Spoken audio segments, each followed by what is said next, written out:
Episode 133। नीलामी स्थल पर अचानक एक अजनबी व्यक्ति आ गया। उसे पहले कभी किसी ने नहीं देखा, लेकिन उसकी साधना या आभा के बावजूद यह व्यक्ति थोड़ा डरावना है। एक ही झटके में उन्होंने कीमत 13 मिलियन से बढ़ाकर 20 मिलियन कर दी। इस बार फैंग क्विंग्यान और फैंगमिंग वानजोंग दोनों हिचकिचाए। ऐसा नहीं है कि उनके पास निम्न श्रेणी के आध्यात्मिक पत्थर नहीं हैं, लेकिन यदि वे और अधिक जोड़ेंगे तो ये लागत प्रभावी नहीं होगा। हर चीज का अपना मूल्य होता है। अगर यह मूल्य उससे ज्यादा हो तो चाहे आप उसे पा भी लें, वह व्यर्थ हो जाएगा। मैं हार मानता हूँ। फैंग क्विंग्यान ने आह भरी और पहले तो हार मान ली। यानरान, ऐसा नहीं है कि मैं आपकी मदद नहीं करूंगा, लेकिन अगर लड़ाई जारी रही तो चाचा, मेरे पास पैसे की कमी हो जाएगी। वर्तमान में उसके पास कम श्रेणी के आध्यात्मिक पत्थरों की कुल संख्या केवल 20 मिलियन से अधिक है। अजनबी क्या चाहता है, इस पर निर्भर करते हुए यदि वह लड़ाई जारी रखता है तो कीमत निश्चित रूप से बढ़ जाएगी। वास्तव में इसकी कोई आवश्यकता नहीं है। फैंग क्विंग्यान ने हार मान ली और फैंगमिंग वानजोंग की भी लड़ाई में रुचि खत्म हो गई। मैं भी हार मानता हूँ। जहां तक सन शान का सवाल है, उसकी आंखों में जानलेवा इरादे चमक रहे थे। काफी देर बाद उसने धीरे से अपना सिर हिलाया और कहा, मैं भी हार मानता हूँ। उसके पास अभी भी निम्न श्रेणी के आध्यात्मिक पत्थर हैं, लेकिन वह उनसे छुटकारा नहीं चाहता। जब तक यह अजनबी शाही शहर नहीं छोड़ता, तब तक वह उससे चीजें छीनने का कोई रास्ता निकाल ही लेगा। इस सज्जन ने 20 मिलियन निम्न श्रेणी के आध्यात्मिक पत्थरों की पेशकश की है, लेकिन क्या कोई अभी भी इसका अनुसरण कर रहा है? युनिया ने मुस्कुराते हुए मेहमानों की ओर देखते हुए पूछा। कुछ देर बाद भी किसी ने जवाब नहीं दिया। युनिया को लगा कि यह लगभग एक जैसा ही है। उसके अनुमान के अनुसार हालांकि इन दिनों की आध्यात्मिक गोलियां अच्छी थीं, लेकिन उनकी कीमत अधिकतम 10 मिलियन निम्न श्रेणी के आध्यात्मिक पत्थरों के बराबर थी। अगर कोई उन्हें 20 मिलियन में खरीदता है तो ये बहुत बड़ा मुनाफा होगा। उसे विश्वास था कि भूतिया आदमी बहुत संतुष्ट होगा। ठीक है, चून की कोई भी कीमत नहीं बढ़ा रहा है, इसलिए ये स्वर्गीय आत्मा की गोलियां प्रतिष्ठित मेहमानों की होंगी। अगर मेरे पास समय होगा तो मैं बाद में प्रतिष्ठित मेहमानों के बीच इनका व्यापार करूंगा। युनिया मुस्कुराए और सौदा तय हो गया। नहीं, ये आध्यात्मिक पत्थर हैं। कृपया इन्हें गिने और मुझे दे दें। वह आदमी जाने की जल्दी में लग रहा था। उसने युनिया की ओर एक भंडारण अंगूठी फेंकी और कहा। युनिया ने भंडारण रिंग में निम्न श्रेणी के आध्यात्मिक पत्थरों की जांच की, उन्हें अपनी भंडारण रिंग में स्थानांतरित किया और फिर उस आदमी को लौकी का अमृत दिया। सौदा पूरा हो गया, जल्द ही मिलेंगे। अजनबी बिना किसी हिचकिचाहट के मुड़ा और चला गया। जाओ और उसका पीछा करो, उसे पहले सचेत मत करो, सन शान ने अपने पास खड़े दानव ज्वाला तियानजुन से कहा। स्पष्ट। दानव ज्वाला तियानजुन ने मुड़कर छोड़ दिया। ये दृश्य देखकर लिंग जियो अपना सिर हिलाने और आह भरने से खुद को रोक नहीं सका। इस बार इस दानव ज्वाला स्वर्गीय भगवान को लोहे की प्लेट पर लात मारी जा सकती है। जो व्यक्ति आया था वह दिव्य क्षेत्र में केवल 7 सितारा साधना स्तर का प्रतीत होता था। हालांकि शान मार्शल स्पिरिट के विश्लेषण के माध्यम से लिंग जियाओ को लगा कि यह नकली था। उस व्यक्ति का वास्तविक साधना स्तर संभवतः गुफा स्वर्ग क्षेत्र में है और वह अधिक शक्तिशाली भी हो सकता है।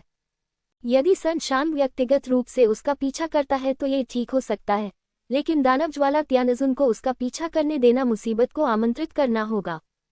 लेकिन यह व्यक्ति कौन है? यह इतना परिचित क्यों लगता है? लिंग जियो ने अपना सिर हिलाया, लेकिन अंत में वह अभी भी अनुमान नहीं लगा सका कि यह व्यक्ति कौन था। सभी लोग कृपया जल्दबाजी में मत जाइए। इस स्वर्गीय आत्मा की गोली से भी अधिक उत्कृष्ट कुछ है जिसकी यहाँ नीलामी होने वाली है। जिन लोगों को कुछ भी अच्छा नहीं मिला, उन्हें सावधान रहना चाहिए। युनिया ने लिंग जियाओ की नीलामी पूरी कर ली थी और उसे जाने की कोई जल्दी नहीं थी। वैसे भी केवल एक आखिरी वस्तु बची थी जिसकी उसे बहुत परवाह थी, और इसकी कीमत अधिक होनी तय थी। बोलने के बाद उसने लाल कपड़े का आखिरी टुकड़ा खोला। उसके नीचे वास्तव में एक तलवार है। तलवार के ऊपर ठंडे लोहे से बनी म्यान से अभी भी गर्मी निकल रही थी। यह एक अमर खजाने के स्तर की लंबी तलवार है जो लगभग 3 फीट लंबी है। तलवार यांग विशेषता की है जो बहुत दुर्लभ है। म्यान ठंडे लोहे से बना है क्योंकि यह बहुत गर्म है और तापमान को नियंत्रित नहीं कर सकता है। इसे टेबल पर रखने से यह पूरी तरह से टेबल को जला देगा। जैसे ही उसने कहा, युनिया ने तलवार म्यान से बाहर खींच ली। उस समय पहले से हवादार नीलामी हॉल में ऐसा लग रहा था जैसे सूरज उसे झुलसा रहा हो। कई लोग इतने गर्म थे कि उन्हें बहुत पसीना आ रहा था। जल्दी से तलवार बंद करो बॉस यूनिया, मैं इसे और बर्दाश्त नहीं कर सकता, ये बहुत गर्म है। हाँ, ये बहुत गर्म है। यूनिया हल्का सा मुस्कुराए और तलवार फिर से म्यान में रख ली। वह इस तलवार को ज्यादा देर तक पकड़े नहीं रह सकती थी। ऐसा लग रहा था जैसे उसके शरीर में मौजूद पानी सोख लिया गया हो। ये वाकई बहुत असहज था। ये निश्चित रूप से कोई साधारण परी खजाना नहीं है। लिंगजियो को यह आभास था कि यह तलवार उसकी किसी भी परी श्रेणी की तलवार से अधिक शक्तिशाली थी। लेकिन अजीब बात कि इसमें किसी दैवी खजाने का एहसास नहीं होता। ये वास्तव में क्या है? क्या ये सचमुच एक साधारण तलवार है? नहीं, भले ही मैं स्वर्गीय आत्मा की गोली को परिष्कृत न करूं, फिर भी मुझे ये चीज प्राप्त करनी होगी। लिंगजियो हमेशा अपने अंतर्ज्ञान पर विश्वास करता है। अगर उसे लगता है कि यह तलवार उसकी मदद कर सकती है, तो वह निश्चित रूप से इसे पाने की पूरी कोशिश करेगा। लेकिन इस तलवार को पाना आसान नहीं होगा। आज नीलामी हॉल में बहुत सारे लोग थे, विशेष रूप से डिवाइन फीनिक्स कॉलेज और किंगित्सु कॉलेज के लोग, शायद इस तलवार की वजह से। इसका नाम गोल्डन क्रॉसवर्ड है। तलवार की मूठ पर खुदे हुए शिलालेख का आकार प्राचीन काल के पवित्र पक्षी गोल्डन कौवे से मिलता जुलता है। ऐसा कहा जाता है कि गोल्डन कौवा एक सूर्य पक्षी है, जो इस तलवार से पूरी तरह मेल खाता है।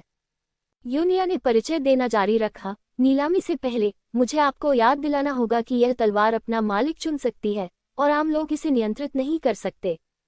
उसने जो कहा वह वास्तव में एक बहुत ही सामान्य उकसावे वाली बात थी। हालांकि रणनीति जितनी सरल होगी, सफलता उतनी ही आसान होगी। विशेषकर आज जब इतने सारे लोग मौजूद हैं, तो जो लोग अपनी प्रतिष्ठा की परवाह करते हैं, वे इस स्वर्ण कौवा तलवार के लिए कड़ी लड़ाई लड़ेंगे। ओह हाँ, एक और बात है जो मैं लगभग भूल ही गया था। इस गोल्डन क्रो तलवार की पहचान हथियार मास्टर ने कर ली है। यह जुबान दायरे में एक बहुत ही दुर्लभ हथियार है जो स्वचालित रूप से विकसित हो सकता है। स्वतः विकसित हो, हाँ, लेकिन इस गोल्डन क्रो तलवार का विकसित होना बहुत कठिन है, क्योंकि इसे सबसे पूर्ण गोल्डन क्रो तलवार में विकसित होने से पहले 12 पवित्र अग्नि को भस्म करना होगा। बेशक ये साधारण लपटों को भस्म करके भी विकसित हो सकता है, जो 12 पवित्र अग्नि जितनी अच्छी नहीं है, लेकिन ये गोल्डन क्रो तलवार में विकसित नहीं हो सकता है, इसलिए प्रभाव स्वाभाविक रूप से बदतर है। यूनिया ने मुस्कुराते हुए कहा, मूल रूप से मैंने इस चीज को रखने की योजना बनाई थी, लेकिन दुर्भाग्य से मुझे 12 पवित्र अग्नि इकट्ठा करने में वास्तव में कोई भरोसा नहीं है, इसलिए मैं इसे केवल नीलाम कर सकती हूँ। मुझे आश्चर्य है कि क्या आपके पास इस संबंध में क्षमता है। बॉस यूनिया, अधिक कहने की आवश्यकता नहीं है। आरक्षित मूल्य क्या है? दर्शकों में से कुछ लोग प्रयास करने के लिए उत्सुक हैं। एक तलवार जो विकसित हो सकती है, इसका मतलब है कि जब तक आपको यह मिलती है, आप इसे हमेशा इस्तेमाल कर सकते हैं। अगर आप ऐसी कोई चीज चूक जाते हैं, तो आपको वाकई बहुत पछतावा होगा। जहां तक इस बात का प्रश्न है कि क्या 12 पवित्र अग्नियां प्राप्त की जा सकती हैं, इन लोगों ने इसके बारे में अधिक नहीं सोचा। विशेष लपटें भी विकास में मदद कर सकती हैं। 12 पवित्र अग्नि की तुलना में जुबान दायरे में बहुत सारी विशेष लपटें हैं। यूनिया ने मुस्कुराते हुए कहा, गोल्डन क्रो तलवार की नीलामी आरक्षित कीमत भी 1 मिलियन निम्न श्रेणी की स्पिरिट स्टोन है। यह आरक्षित मूल्य पिछले त्यानलिंग शेंडान के समान ही है, लेकिन आरक्षित मूल्य तो सिर्फ आरक्षित मूल्य ही होता है। किसी वस्तु की कीमत देखने के लिए आपको अंतिम लेनदेन मूल्य देखना होगा। हालांकि सबसे कम कीमत के बारे में बात करना मूलतः निरर्थक है, लेकिन 1 मिलियन निम्न श्रेणी के आध्यात्मिक पत्थर भी अभी भी एक बड़ी राशि है। हॉल में ऐसे बहुत कम लोग हैं जो वास्तव में प्रतिस्पर्धा करने के लिए योग्य हैं। 5 लाख, शायद इसलिए कि उन्हें लगा कि यह बहुत ज्यादा परेशानी वाली बात है। दर्शकों में बैठे फैंग मिंगबो ने सीधे कीमत 1 मिलियन से बढ़ाकर 5 मिलियन कर दी। यह एक अमीर व्यक्ति है जो पैसे को पैसा ही नहीं समझता। कई लोग जो उद्धरण देने की तैयारी कर रहे थे, उन्होंने अपना मुंह बंद रखा और फैंग मिंगबो को तुरंत मरने का श्राप दिया। 6 लाख, फैंग किंग्यान ने हल्के से कहा। वह इस बार नीलामी घर में गोल्डन क्रो तलवार के लिए आया था। आखिरकार मजबूत लोग मुश्किल समस्याओं को हल करना पसंद करते हैं। कोई भी वास्तव में इस गोल्डन क्रो तलवार को केवल परी के खजाने में नहीं डाल सकता है, जो येन और यान क्षेत्र में एक मजबूत व्यक्ति के लिए इसे समझना मुश्किल बनाता है। इसी वजह से वह विशेष रूप से यहाँ आए थे और योजना बना रहे थे कि वापस जाकर इसका ध्यानपूर्वक अध्ययन करेंगे, शायद उन्हें कुछ लाभ मिले। 70 लाख, जिसने यह उद्धरण दिया था वह अभी भी फैंग मिंग वानझोंग था। फैंग मिंग वानझोंग, क्या तुम बच्चे हो? तुम वही चाहते हो जो मैं चाहता हूँ? फैंग किंगयान ने मुस्कुराते हुए पूछा। मैं तुम्हें वह नहीं करने दूंगा जो तुम चाहते हो। चलो देखते हैं तुम मेरे साथ क्या कर सकते हो। तो फिर मुझे यह नहीं चाहिए।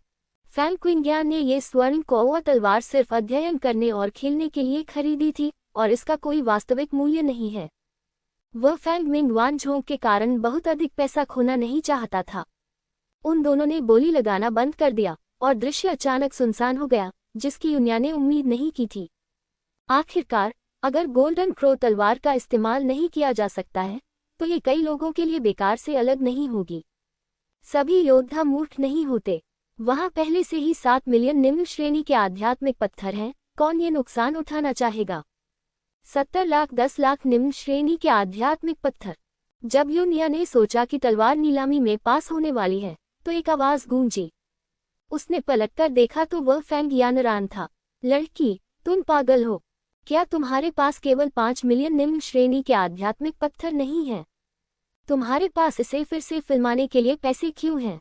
फैंग किंगयान ने भी असमंजस में फैंग यानरान की ओर देखा और कुछ उलझन के साथ पूछा। मुझे नहीं। फैंग यानरान ने अपना सिर हिलाया, लेकिन उसे समझाना मुश्किल था। उसका अभी इस चीज पर बोली लगाने का कोई इरादा नहीं था, लेकिन उसने लिंगजियो को एक गुप्त संदेश भेजते हुए सुना और उसे इस चीज की तस्वीर लेने में मदद करने के लिए कहा।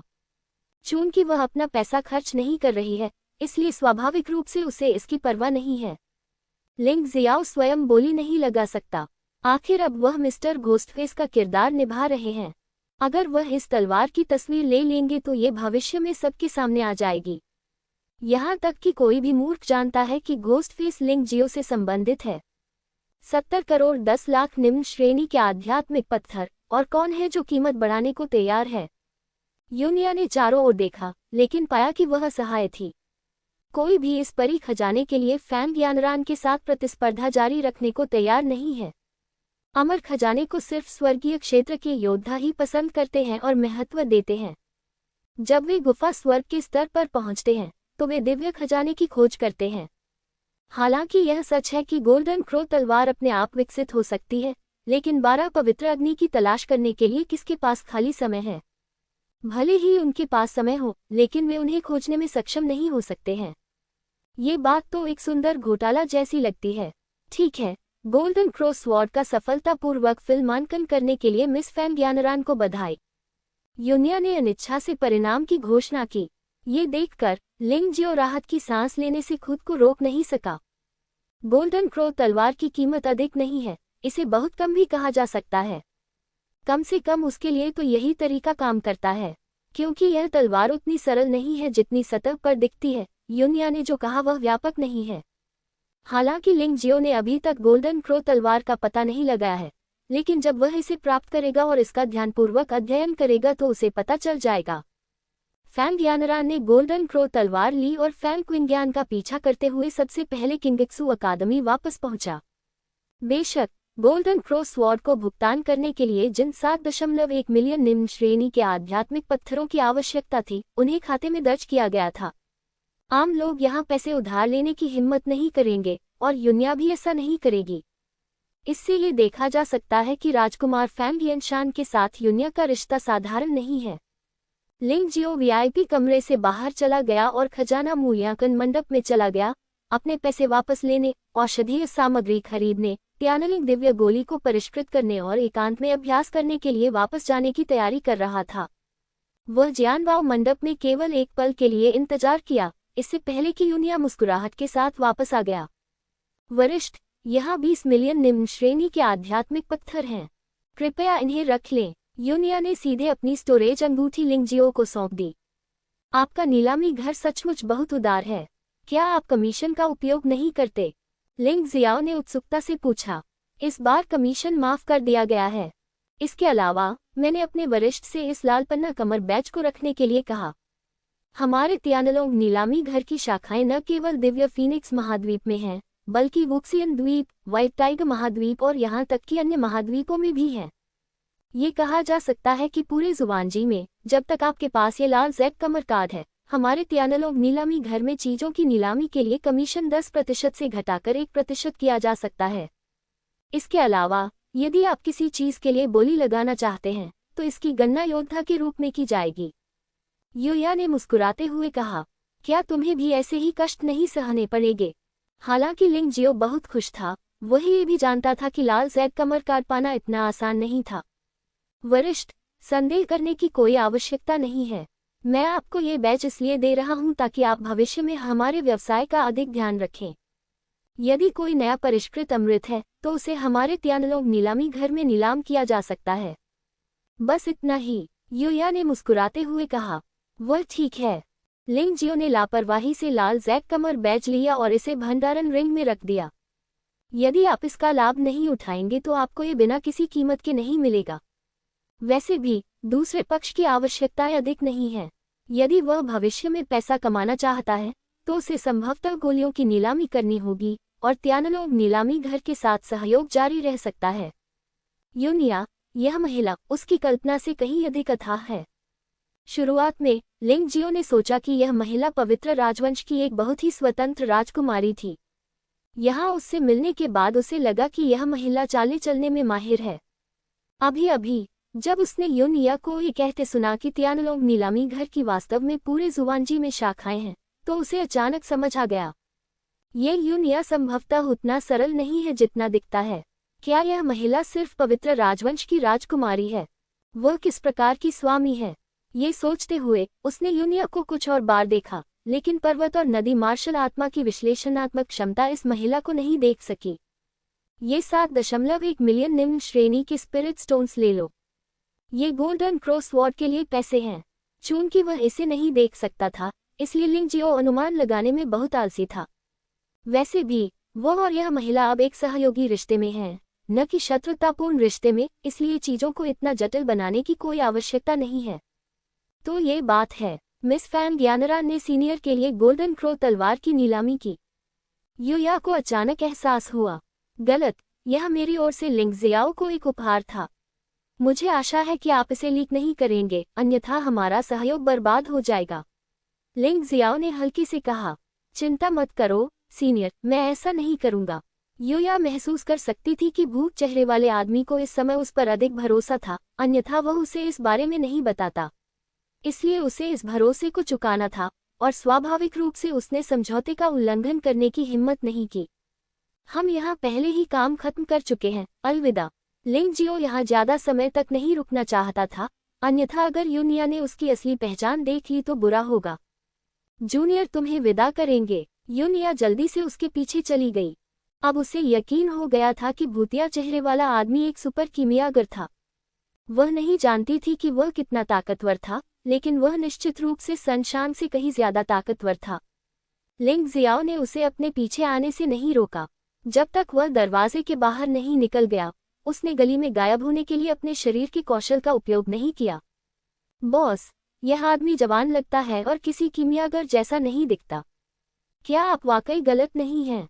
वह आदमी जिसने पहले लिंग जियो का स्वागत किया था, बाहर आया और असमंजस में पूछा, आपकी दृष्टि अभी भी बहुत कमजोर है। अगर मैं गलत नहीं हूं, तो उसे भेष बदलकर ऐसा नहीं करना चाहिए। यूनिया ने अपना सिर हिलाया और कहा, ये देखने के लिए कि कोई व्यक्ति कीमियागर है या नहीं, आपको उसकी शक्ल नहीं, बल्कि उसकी आत्मा की ताकत देखनी चाहिए। ये व्यक्ति निश्चित रूप से अद्भुत हाथों वाले सनशान से भी अधिक शक्तिशाली है। बॉस, त्यानलिंग शेंडान एक अच्छी चीज है। क्या आपने कभी इसे खुद निखारने के बारे में सोचा है? आपकी क्षमता के साथ यह मुश्किल नहीं होना चाहिए, है ना? आदमी ने फिर कहा। ये सुनकर यूनिया का चेहरा तुरंत ठंडा हो गया। थप्पड़। पाह! उस आदमी ने वास्तव में अपने चेहरे पर थप्पड़ मारा। यूनिया ने तब कहा, आपको ये समझना होगा कि कीमियागरों को आसानी से नाराज नहीं किया जाना चाहिए, खासकर उस कीमियागर को जिसे हम अच्छी तरह से नहीं जानते हैं। अगर हम उसे नाराज करते हैं तो हम मुसीबत में पड़ जाएंगे। यह मत भूलिए कि सनशान हमारे जैसे शक्तिशाली नीलामी घर को त्यानलोग महाद्वीप से गायब कर सकता है। उस वरिष्ठ की तो बात ही छोड़िए।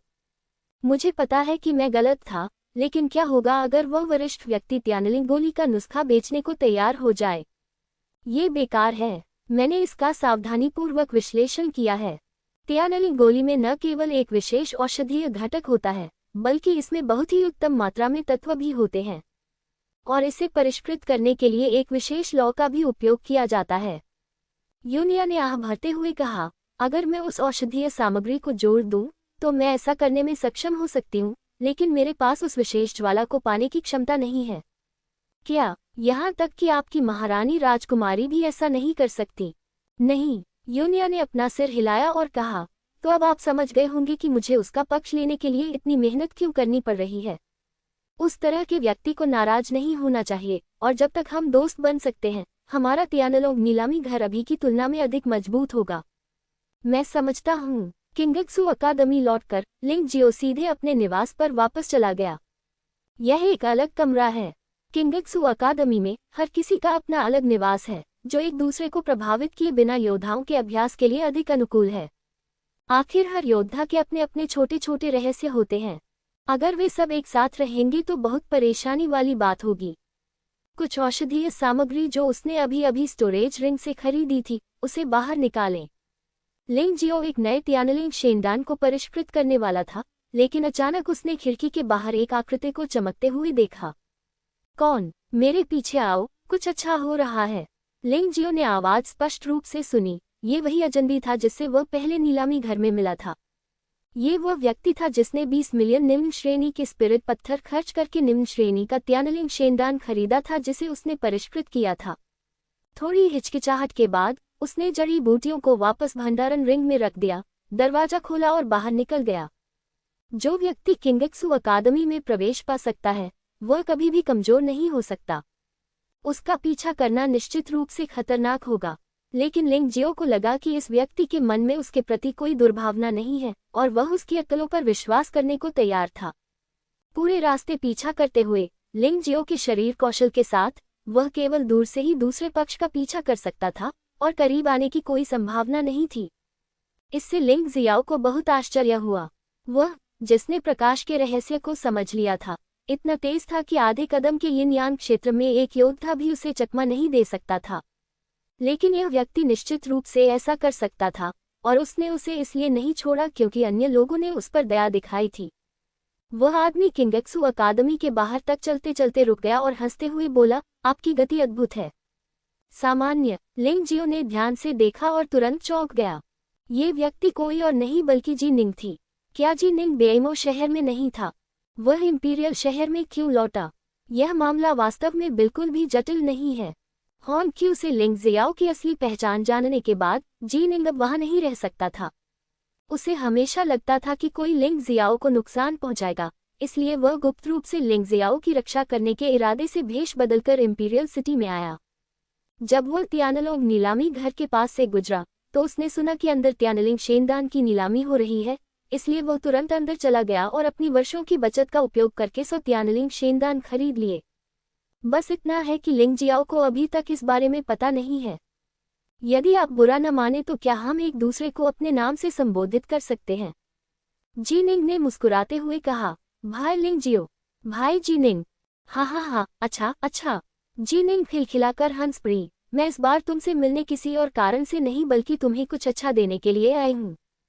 ये कहते हुए उसने तुरंत ही अपनी भंडारण अंगूठी से स्वर्गीय आत्मा की गोली युक्त लौकी निकाल ली। इस परिचित लौकी को देखकर लिंग जियो पहले तो कड़वी मुस्कान के साथ मुस्कुराया। सारी परेशानियों के बाद उसने वास्तव में जीनिंग को धोखा दिया, लेकिन फिर वह भावुक हो गया। जीनिंग ने वास्तव में उसके लिए ये स्वर्गीय आत्मा की गोली खरीदने के लिए इतने कम ग्रेड के आत्मा पत्थर खर्च किए। भाई, यह क्या है? उसने असमंजस में पूछा। निम्न श्रेणी की तियानलिंग गोली निम्न श्रेणी की तियानलिंग गोली से दोगुनी प्रभावी है। जीनिंग मुस्कुराए। नहीं, यह उपहार बहुत मूल्यवान है। मैं इसे स्वीकार करने की हिम्मत नहीं कर सकता, छोटे भाई। लिंग जियो ने जल्दी से अपना सिर हिलाया। हाँ, ये चीज बहुत महंगी है। इसे खरीदने में मुझे 20 मिलियन निम्न श्रेणी के आध्यात्मिक पत्थर खर्च करने पड़े। अगर भाई लिंग इसे लेने से इनकार करता है तो मैं इसे नष्ट कर दूंगा। जीनिंग की अभिव्यक्ति बहुत गंभीर थी। भाई, तुम क्या कर रहे हो? लिंग जियाओ असमंजस से भर गया। अगर यह एहसान चुकाने के लिए था तो क्या जीनिंग ने जो किया वह कुछ ज्यादा ही था। भाई लिंग, कोई अनावश्यक सवाल मत पूछो। जब तुम मजबूत हो जाओगे तो मैं तुम्हें अपने जीवन के अनुभव बताऊंगा। संक्षेप में, तुम्हारे लिए मैं जी निंग बिना किसी हिचकिचाहट के अपने जीवन और खून का बलिदान कर दूंगी। जी निंग ने बहुत गंभीरता से कहा। लिंग जियाओ ने आह भरी। उसे समझ नहीं आया कि जी निंग ने ऐसा क्यों कहा, लेकिन उसने प्यार स्वीकार कर लिया। सबसे बुरी स्थिति में आपको भविष्य में ऋण चुकाने का अवसर मिल सकता है। ठीक है, मैं इसे स्वीकार करता हूँ। बात बस इतनी है कि भाई, हालांकि आप शाही शहर में भेष बदल कर रह रहे हैं और फिलहाल आपको नहीं खोजा जाएगा, लेकिन शाही परिवार के किसी व्यक्ति को पता चलने पर आप खतरे में पड़ सकते हैं। लिंग जियाओ ने ईमानदारी से कहा, आपको जल्द से जल्द बेमो शहर लौट जाना चाहिए। मैं खतरे में नहीं पड़ूंगा। तुमने कहा था कि कोई खतरा नहीं है। क्या तुम्हें सच में यकीन है कि तुम उस खूनी कंकाल को 1 महीने में हरा सकते हो? जी निंग ने उत्सुकता से कहा, तुम इतने आवेगी क्यों हो? 1 महीने में क्या बदला जा सकता है? कम से कम हमें इस समय को 1 वर्ष से अधिक तक टलना होगा। हाँ भाई, चिंता मत करो। 1 महीने के बाद मैं उन सभी को चुप करा दूंगा जो मुझे नीची नज़र से देखते हैं। जहां तक खून के कंकाल की बात है, वह निश्चित रूप से मर जाएगा। मुझे मारने और मेरे दोस्तों को नुकसान पहुंचाने की कोशिश करने की यही कीमत है। लिंग जियाओ ने ठहाका लगाया। जब उसने ये शब्द कहे तो ऐसा लगा जैसे वह खाने जैसी सामान्य बात के बारे में बात कर रहा हो। कोई तनाव या दबाव नहीं था। बहुत देर तक लिंग जियो को घूरने के बाद जी निंग ने कड़वाहट से मुस्कुराते हुए कहा, समानता बहुत बढ़िया है। ये चरित्र बस उसी सांचे से उकेरा गया है। बस इतना ही। उस स्थिति में मैं आपकी बात मानूंगा और बेमो शहर लौट जाऊंगा। मैं आपकी खुशखबरी का इंतजार कर रहा हूँ। भाई, तुम्हारा ऐसा सोचना सही है। लिंग जियाओ को नहीं पता था कि जी निंग ने कहा था कि वह किस तरह दिखता है, और उसने पूछा नहीं। दूसरा व्यक्ति जो कहना चाहता था वह स्वाभाविक रूप से कहा जाएगा। यदि दूसरा व्यक्ति यह नहीं कहना चाहता था तो उसका पूछना व्यर्थ होगा। ठीक है, तुम वापस जाओ और जमकर अभ्यास करो। भाई, मैं पहले निकलूंगा। जी निंग ने टालमटोल करना बंद कर दिया और जो उसने करने का निर्णय लिया था उसे तुरंत पूरा किया। वैसे वह दानव ज्वाला स्वर्गीय भगवान तुम्हारा दुश्मन होना चाहिए। उसने अभी अभी मेरा पीछा करने की हिम्मत की और मैंने उसे बेहोश कर दिया। क्या तुम उसे मारना चाहते हो? जैसे ही वह जाने वाला था, जी निंग ने अचानक अपना सिर घुमाया और कहा, उसका जीवन मेरा है और मैं इसे स्वयं ले लूंगा। लिंग जियाओ मुस्कुराया और कहा, तियानलोग महाद्वीप से लेकर दिव्य फीनिक्स महाद्वीप तक, लिंग जियो यह नहीं भूला है कि दानवज्वाला तियानजुन बार बार उसका जीवन चाहती थी। नहीं वही भूला है कि उसने मास्टर बैयुन से उसकी बुद्धि हड्डियों को वापस पाने में मदद करने का वादा किया था। ये काम केवल वह स्वयं ही कर सकता है। दूसरों से मदद मांगने का कोई मतलब नहीं है। ठीक है बड़े भाई, मैं जा रहा हूँ। जी निंग हवा में उछलकर चली गई। उसकी पीठ को देखते हुए लिंग जियो ने एक गहरी सांस ली और फुसफुसाया, जनरल, हालांकि मुझे नहीं पता कि आप मेरे साथ ऐसा व्यवहार क्यों करते हैं, मैं आपकी को महसूस कर सकता हूँ। चिंता न करें, 1 महीने के बाद मैं उस रक्त कंकाल की कीमत चुकाऊंगा। मैं अपने जीवन के अनुभव को जीवित जानना चाहता हूँ। अपने निवास पर लौटते समय लिंग जियो ने एक निश्चित दिशा में देखा, थोड़ा मुस्कुराया और बिना कुछ कहे तेजी से दूर चला गया। इस बच्चे की आत्मिक शक्ति इतनी तीव्र है। क्या उसने सचमुच मुझे खोज लिया? ये फैंग किंग्यान था जो अंधेरे में छिपा हुआ था। वह पहला व्यक्ति था जिसने देखा कि कोई किंगक्सू अकादमी में घुस रहा है, इसलिए उसने उनका पीछा किया। यह अफसोस की बात है कि वह स्पष्ट रूप से नहीं देख पाया कि लिंग जियो से कौन मिल रहा था। ऐसा लगता है कि दूसरे पक्ष ने आवाज़ों और छवियों को रोकने के लिए एक विशेष ढाल वाली गुप्त तकनीक का इस्तेमाल किया है। जो लोग इस गुप्त तकनीक को नियंत्रित कर सकते हैं, उन्हें कम से कम यिन यान क्षेत्र में होना चाहिए। वह कौन हो सकता है? फैंग क्विंग्यान ने अपनी कनपटियों को रगड़ा, लंबे समय के बाद थोड़ा मुस्कुराया और खुद से बड़बड़ाया, आपको इसे इतनी स्पष्टता से क्यों आगे बढ़ाना है? किंगक्सू कॉलेज में शामिल होने वाला ये लिंग जियो निश्चित रूप से किंगक्सू कॉलेज के लिए एक आशीर्वाद है। मैंने चुपचाप देखा, बस इतना ही। छाया शंकु, किंगक्सू अकादमी, घने जंगल में एक जोरदार चिल्लाहट गूंजी। हालांकि आवाज तो है, लेकिन व्यक्ति गायब है। यदि वहां कोई बाहरी व्यक्ति मौजूद होता तो शायद उन्हें सचमुच लगता कि उन्होंने भूत देखा है। एक निश्चित समय पर एक बड़ा पेड़, जिसे केवल 3 लोग ही गले लगा सकते थे, अचानक किसी चीज से टकराया, जिससे एक बड़ा छेद हो गया। वहां अब भी कोई नहीं दिखा, लेकिन बड़े पेड़ पर मकड़ी के जाले जैसी फैलती रही और बीच में बने गोल छेद में बर्फ की एक परत जमती गई। क्लिक करें। थोड़ी देर बाद बड़ा पेड़ अपने विशाल शरीर को और अधिक नहीं संभाल सका और अंततः धुएं और धूल का एक बादल फेंकते हुए जमीन पर गिर गया। तभी पास में एक आकृति दिखाई दी। काले कपड़े पहने और लंबे बालों के साथ वह अब भी वैसा ही दिखता है, लेकिन उसका शरीर पहले से अधिक लंबा और मजबूत हो गया है। छाया शंकु द्वारा उत्पन्न प्रभाव को देखकर लिंग जियो के चेहरे पर एक उत्साहित मुस्कान दिखाई दी। नीलामी घर से लौटने के ठीक 3 दिन बाद उन्होंने अपनी साधना को यत्यान के अंतिम चरण तक सुधारने के लिए त्यानलिंग दिव्य गोली का उपयोग किया। ये कुछ भी नहीं है, इससे भी महत्वपूर्ण बात कि उसने छाया के रहस्य के दूसरे चरण को समझ लिया और छाया शंकु का अनूठा गुप्त कौशल प्राप्त कर लिया। छाया शंकु लाल सूर्य शंकु के समान दिखता है।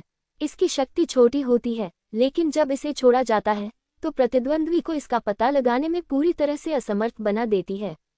यदि लिंग जियो छाया कवच के छिपाव प्रभाव के साथ एक हत्यारा बनना चुनता है तो इस दुनिया में कई योद्धा बदकिस्मत होंगे। चाहे वह लाल सूर्य शंकु हो या छाया शंकु, जो भयानक शक्ति फूटती है वह 3 प्रतिभा स्वर्ग के शिखर योद्धा के हमले से भी अधिक शक्तिशाली प्रतीत होती है। यदि लिंग जियाओ की साधना लियांग यी तियान के क्षेत्र तक पहुंच गई तो क्या होगा? वह वास्तव में इसके लिए उत्सुक था। जब वे किंगक्सू अकादमी लौटे तो जी मिंग कोंग और अन्य लोग पहले से ही अभ्यास करने के लिए तियानयुवान पैगोडा जा चुके थे। लिंग जियो ने भी थोड़ा आराम करने के बाद तियानयुवान पैगोडा जाने की योजना बनाई। इस बार मैं इसलिए आया क्योंकि मैं छाया शंकु को समझ गया था और वास्तव में इसका परीक्षण करना चाहता था। यदि मैं अगली बार रिट्रीट करना चाहूंगा तो यह 1 महीने बाद होगा। लेकिन जब वह जाने वाला था तो फैंग यानरान ने उसे रहस्यमय तरीके से ढूंढ लिया। लिंग जियो, कुछ ऐसा है जो मैं नहीं जानता कि क्या मुझे तुम्हें बताना चाहिए या नहीं। वह थोड़ी हिचकिचा रही थी। शायद यह मामला लिंग जियो के लिए अच्छी बात नहीं थी। अगर तुम्हें कुछ कहना हो तो मुझे बताओ। लिंग जियाओ मुस्कुराया। फैंग यानरान ने अपने दांत पीसते हुए कहा, ठीक है, मैं आपको बता दूं, इस शाही शहर में तियानलोंग नीलामी घर के अलावा, जो मुख्य रूप से अमृत, हथियार आदि बेचता है, एक भगवान का नीलामी घर भी है जो मुख्य रूप से दास और दुर्लभ पक्षी और जानवर बेचता है। फीनिक्स नीलामी घर। यह नीलामी घर दिव्य फीनिक्स अकादमी से संबद्ध है। ठीक है, जारी रखो। लिंग जियो को पता था कि फैंग यानरान का काम अभी पूरा नहीं हुआ है। अभी खबर मिली है कि सच्चे दानव साम्राज्य ने गुलाम योद्धाओं का एक समूह यहाँ भेजा है। ये लोग पूर्व पवित्र राजवंश के सैनिक थे। पवित्र राजवंश के पतन के बाद उन्होंने सच्चे दानव साम्राज्य से लड़ने पर जोर दिया। हालांकि वे संख्या में कम थे और उन्हें पकड़ लिया गया। फैंग यानरान ने आगे कहा, इस समूह में मूल रूप से 1000 से अधिक लोग थे। लड़ाई में सैकड़ों लोग मारे गए। बाद में कई लोग यहाँ आने के रास्ते में बीमारी से मर गए। अब केवल लगभग 100 लोग ही बचे हैं। मुझे आश्चर्य है कि आप क्या सोचते हैं। मैं एक इंसान हूँ और पवित्र राजवंश का सदस्य हूँ। वे सभी वफादार सैनिक हैं जो देश और क्षेत्र की रक्षा करते हैं। उन्होंने लोगों के लिए अपने प्राणों की आहुति दी। आपको क्या लगता है कि यह सुनने के बाद मैं क्या करूंगा? लिंग जियाओ ने वापस पूछा। मुझे पता था कि आप इस मामले का ध्यान अवश्य रखेंगे, इसलिए मुझे अभी आपको बताने में संकोच हो रहा था। मैं आपको याद दिला दूं कि नीलामी घर शेनहुआंग अकादमी का है। आपने शेनहुआंग अकादमी के लोगों को कई बार नाराज किया है, इसलिए आपको सावधान रहना होगा। फैंग यानरान कड़वी मुस्कान के साथ मुस्कुराया। लिंग जियो ने अपना सिर हिलाया और कहा, हालांकि मैं सिर्फ एक योद्धा हूँ, लेकिन मैं सबसे ज्यादा सम्मान इन सैनिकों का करता हूँ जिन्होंने युद्ध के मैदान में अपने प्राणों की आहुति दी। उन्होंने लड़ने पर जोर दिया और पवित्र राजवंश के शाही परिवार के मूल रूप से नष्ट हो जाने पर आत्मसमर्पण करने से इनकार कर दिया। बस ये रीढ़ बचाने लायक है। बेशक, चिंता मत करो, मैं पैसे का इस्तेमाल खरीदने के लिए कर रहा हूँ, लोगों को लूटने के लिए नहीं। क्या आपके पास अभी भी पैसा है? फैंग यानरान ने पूछा। हाँ, यह एक समस्या है। लिंग जियाओ ने पहले 20 मिलियन निम्न श्रेणी के स्पिरिट स्टोन प्राप्त किए थे और गोल्डन क्रो तलवार और औषधीय सामग्री खरीदी थी। अब उसके पास फिर से पैसे की कमी है। ये सोचते हुए उसने फैंग यानरान को देखा और पूछा, जब मैं अभी किंगक्सू अकादमी के बाहर जंगल में अभ्यास कर रहा था तो एक अज्ञानी जानवर घुस आया और मैंने उसे पकड़ लिया। मैंने मूल रूप से इसे एक सवारी के रूप में प्रशिक्षित करने की योजना बनाई थी। क्या मैं इसे नीलामी घर में ले जा सकता हूँ? जैसे ही उसने कहा, लिंग जियो ने जानवर की अंगूठी को छुआ और बर्फ के क्रिस्टल शरीर वाला एक अजीब जानवर उसमें से निकला। ये ब्लैक आइस मैड लान है और ये 3 टैलेंट्स हेवन पीक रियल्म का ब्लैक आइस मैड लान है। आपने इसे कैसे पकड़ा? लिंग जियो के पास एक पिल्ला की तरह आज्ञाकारी जानवर को बैठे देखकर फैंग यानरान ने आश्चर्य से पूछा। इसकी चिंता मत करो, बस ये बताओ कि इसकी नीलामी कितने में हो सकती है? लिंग जियाओ ने पूछा। मैं निश्चित रूप से नहीं कह सकता, लेकिन इसकी कीमत कम से कम 10 मिलियन निम्न श्रेणी के स्पिरिट स्टोन के बराबर होनी चाहिए। यदि आप दास खरीदना चाहते हैं तो ये पर्याप्त से अधिक होना चाहिए।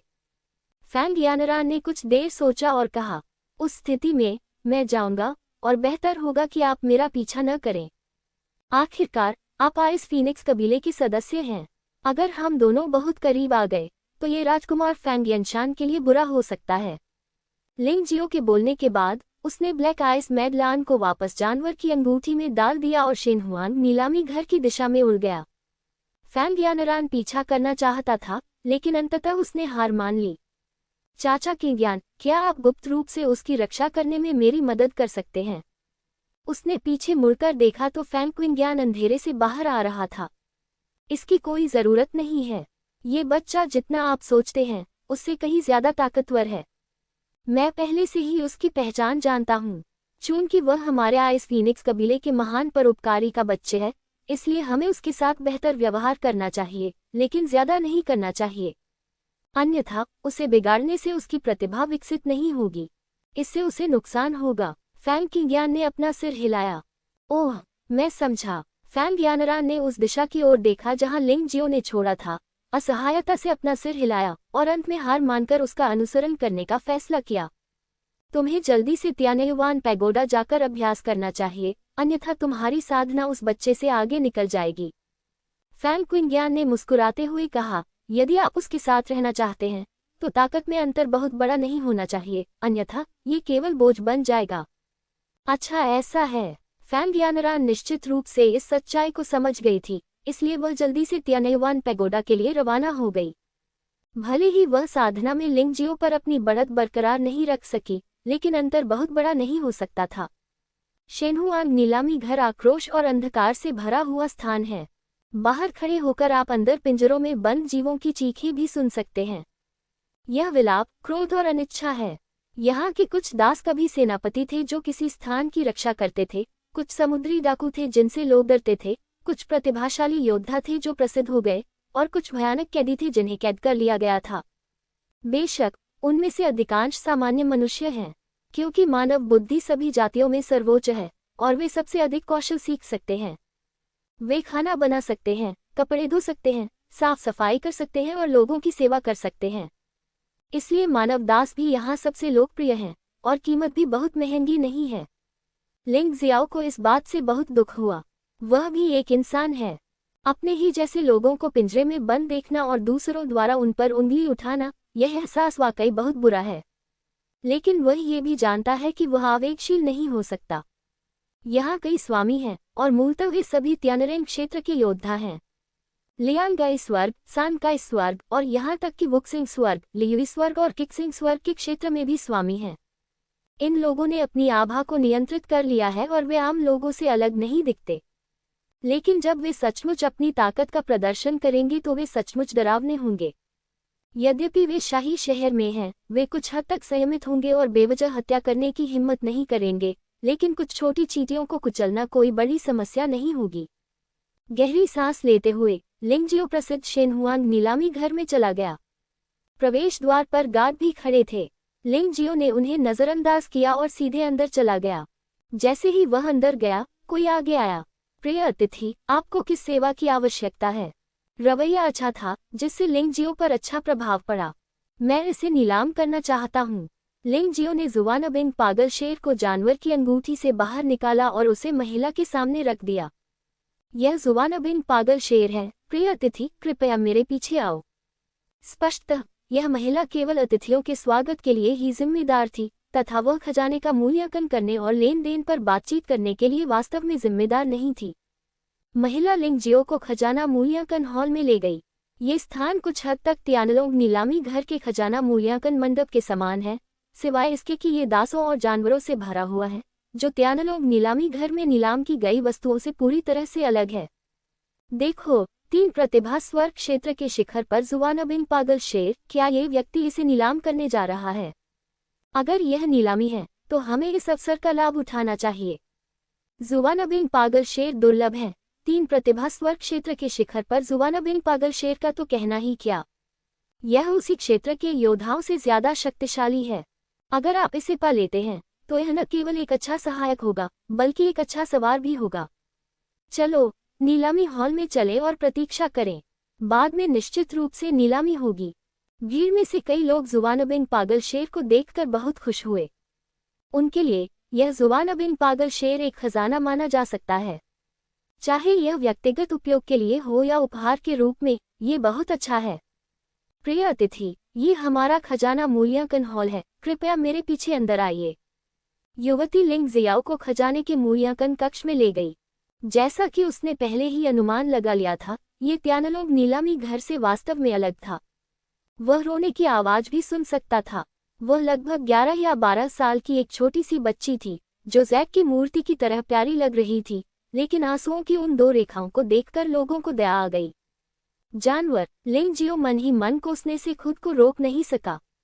इतने छोटे बच्चे को बेचना सचमुच अपमानजनक है। उसे अंततः एहसास हुआ कि शेनहुआन महाद्वीप पर मनुष्यों की स्थिति कितनी निम्न है। जब तक आपके पास ताकत नहीं है, आप मवेशियों की तरह ही हैं। आप अपनी इच्छानुसार खरीद बिक्री कर सकते हैं या यहाँ तक कि वध भी कर सकते हैं। नहीं, मैंने फैंग यानरान से वादा किया था कि मैं परेशानी पैदा नहीं करूंगा। उसने एक गहरी सांस ली और अपना सिर घुमाकर उस बूढ़े आदमी की ओर देखा जो उसका स्वागत करने के लिए जिम्मेदार था। प्रिय अतिथि, मैं बाय लाओ हूँ, पहले आप बातचीत कर लें, मैं जा रहा हूँ। युवती ने लिंग जियो को विदा करने के बाद वह मुड़कर चली गई। क्या आप लिंग जियाओ हैं? बाय लाओ ने लिंग जियो को देखा और मुस्कुराते हुए पूछा। हाँ, लिंग जियाओ ने इस समय मास्क नहीं पहना हुआ था, इसलिए दूसरों के लिए उसे पहचानना सामान्य बात थी।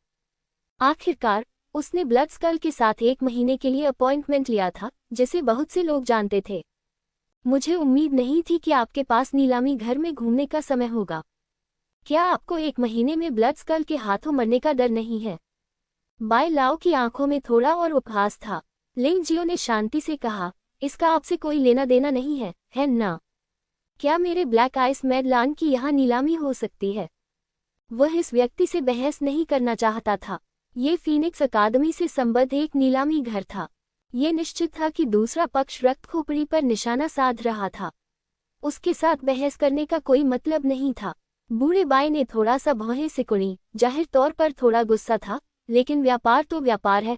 वह भड़क नहीं गया, बस शांति से पूछा, क्या प्रतिष्ठित अतिथि की नीलामी के लिए कोई विशेष आवश्यकता है? आपके नियम क्या हैं? लिंग जियाओ ने वापस पूछा। कमीशन 20% है और नीलामी में सभी स्पिरिट पत्थर शामिल हैं। बूढ़ी बाई ने उत्तर दिया। क्या ये 10% नहीं है? लिंग जियाओ ने असमंजस में पूछा। हाँ, नौजवान, मैं तुम्हें निशाना नहीं बना रहा हूँ। हमारे शेनहुआंग नीलामी घर का एक और नियम है, जो कि अगर इंसान किसी चीज की नीलामी करना चाहते हैं तो कमीशन 2 गुना हो जाएगा, और अगर वे किसी चीज के लिए बोली लगाना चाहते हैं तो कीमत भी 2 गुनी हो जाएगी। बाय लाओ ने मुस्कुराते हुए कहा। गधे, लिंग जियो अपने दिल में क्रोधित था, लेकिन अंत में उसने इसे दबा लिया। मानव पवित्र वंश को नष्ट होने की अनुमति किसने दी? यद्यपि पवित्र वंश हर तरह से बुरा था, जब पवित्र वंश शक्तिशाली था तो इनमें से किसी भी विदेशी जाति ने मनुष्यों के साथ ऐसा व्यवहार करने की हिम्मत नहीं की। अब जबकि पवित्र राजवंश मूलतः नष्ट हो चुका है, दिव्य फीनिक्स महाद्वीप में मनुष्य एक निम्न प्रजाति बन गए हैं। जब तक आपके पास पर्याप्त ताकत नहीं होगी, दूसरे लोग आपको गंभीरता से नहीं लेंगे। ये वास्तविकता है। यदि आप बदलना चाहते हैं तो या तो आपको स्वयं अधिक शक्तिशाली बनना होगा, या फिर मानव जाति का एक शक्तिशाली साम्राज्य पुनः स्थापित करना होगा और इन विदेशी जातियों को अपना सिर झुकाने पर मजबूर करना होगा। स्वयं को मजबूत बनाना आसान लग सकता है, लेकिन ये केवल एक व्यक्ति का भाग्य बदल सकता है। एक शक्तिशाली मानव साम्राज्य का निर्माण करना वास्तव में कठिन है, लेकिन इससे संपूर्ण मानव जाति की नियति बदलेगी। लिंग जियाओ भले ही उतना महान न हो, लेकिन उसे उम्मीद है कि वह इस दिशा में कड़ी मेहनत कर सकेगा। वह नहीं चाहते थे कि उनके अपने लोगों के साथ हमेशा गुलामों जैसा व्यवहार किया जाए और उनका अपमान किया जाए। गहरी सांस लेते हुए उसने सिर हिलाया और कहा, ठीक है, मैं वैसा ही करूंगा जैसा तुम कहोगे। बस सहमत हो जाओ, चलो अनुबंध पर हस्ताक्षर करते हैं। बूढ़े मैनबाई ने लिंगजियो से एक अनुबंध पर अपनी उंगलियों के निशान लगाने को कहा जो बहुत पहले तैयार किया गया था। ठीक है, अब मेहमान नीलामी हॉल में जाकर इंतजार कर सकते हैं। अगर उन्हें कोई चीज पसंद आती है तो वे उसके लिए बोली भी लगा सकते हैं। ब्लैक आइस लॉन की नीलामी के बाद आप स्पिरिट स्टोन प्राप्त करने के लिए अनुबंध के साथ आ सकते हैं। बूढ़े बाई ने मुस्कुराते हुए अनुबंध को दूर रख दिया। अनुबंध में दो सबसे महत्वपूर्ण शर्तें हैं कि नीलामी का आधार मूल्य शेनहुआंग नीलामी घर द्वारा निर्धारित किया जाएगा और नीलामी समाप्त होने के बाद 20% कमीशन लिया जाएगा। लिंग जियाओ को इस बात का डर नहीं था कि दूसरी पार्टी जानबूझकर कीमत कम कर देगी।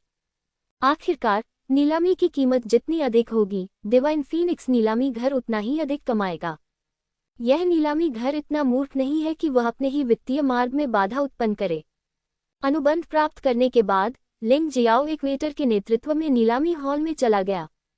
प्रिय अतिथि, हमारे नीलामी घर ने हाल ही में तियानलोग महाद्वीप से मनुष्यों सहित कई अच्छी वस्तुओं की एक खेप खरीदी है। आपको इसमें रुचि होनी चाहिए। इस आदमी का लिंगजियो को जानबूझकर नाराज करने का इरादा नहीं था, लेकिन दिव्य फीनिक्स महाद्वीप में रहने वाले कई मनुष्य लंबे समय से दिव्य फीनिक्स महाद्वीप के विभिन्न देशों के गुलाम बन गए थे। वे मनुष्यों से घृणा करते हैं तथा उन्हें दिव्य फीनिक्स महाद्वीप की जातियों से भी अधिक तुच्छ समझते हैं। इन लोगों को लगता है कि उनके शरीर में बहता मानव रक्त घृणित और शर्मनाक है। वे मनुष्यों का अपमान और गाली देकर मनुष्यों से अपना भेद दर्शाना चाहते हैं। हो सकता है कि वह आदमी लिंग जियो को ऐसे ही व्यक्ति के रूप में सोचता हो। लिंग जियाओ ने कुछ नहीं कहा। वह इंसानों को खरीदना चाहता था, लेकिन उसका उद्देश्य स्वाभाविक रूप से अलग था। यदि आप मानव साम्राज्य स्थापित करना चाहते हैं तो आपको सहायकों की कमी नहीं हो सकती, और दास संभवतः सबसे वफादार सहायक होते हैं। प्रिय अतिथि, आप वहां नहीं जा सकते। जब लिंग जियो दूसरी मंजिल पर वीआईपी कमरे की ओर जाने वाला था तो उसे उस आदमी ने रोक दिया। तुम क्यों नहीं जा सकते? लिंग जियाओ ने भौहें सिकोड़कर पूछा। यह एक वीआईपी कमरा है। मनुष्यों को इसमें प्रवेश की अनुमति नहीं है, चाहे आपकी स्थिति कुछ भी हो। उस आदमी ने अपना सिर हिलाया। अगर मुझे जाना पड़े तो क्या होगा? लिंग जियाओ के चेहरे पर एक ठंडा भाव दिखाई दिया।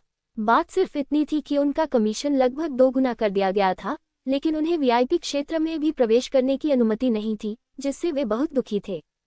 यदि आप जाने पर अड़े रहते हैं तो आप मुसीबत को आमंत्रित कर रहे हैं। वहां बैठे सभी लोग दिव्य फीनिक्स साम्राज्य के कुलीन लोग हैं। मैं आपके साथ वहां जाने की हिम्मत नहीं कर सकता। उस आदमी ने यह बात तथ्यात्मक रूप से कही। तो फिर यहीं रुको, मैं अभी ऊपर जाता हूँ। लिंग जियाओ ने मन ही मन सोचा कि वह सिर्फ वीआईपी एरिया में बैठने जा रहा है। जब तक वह दूसरों को भड़काएगा नहीं, तब तक कोई समस्या नहीं होनी चाहिए। बेशक, इससे भी महत्वपूर्ण बात कि वीआईपी क्षेत्र में लोग वस्तुओं पर बोली लगाते समय 50% की छूट पा सकते हैं। इस तरह बहुत सारे आध्यात्मिक पत्थरों को बचाया जा सकता है। वह बहुत यथार्थवादी व्यक्ति है। दूसरे पक्ष ने उससे दुगना शुल्क लिया, लेकिन अब उसे केवल 50% की बचत हो रही है। क्या यह अत्यधिक नहीं है?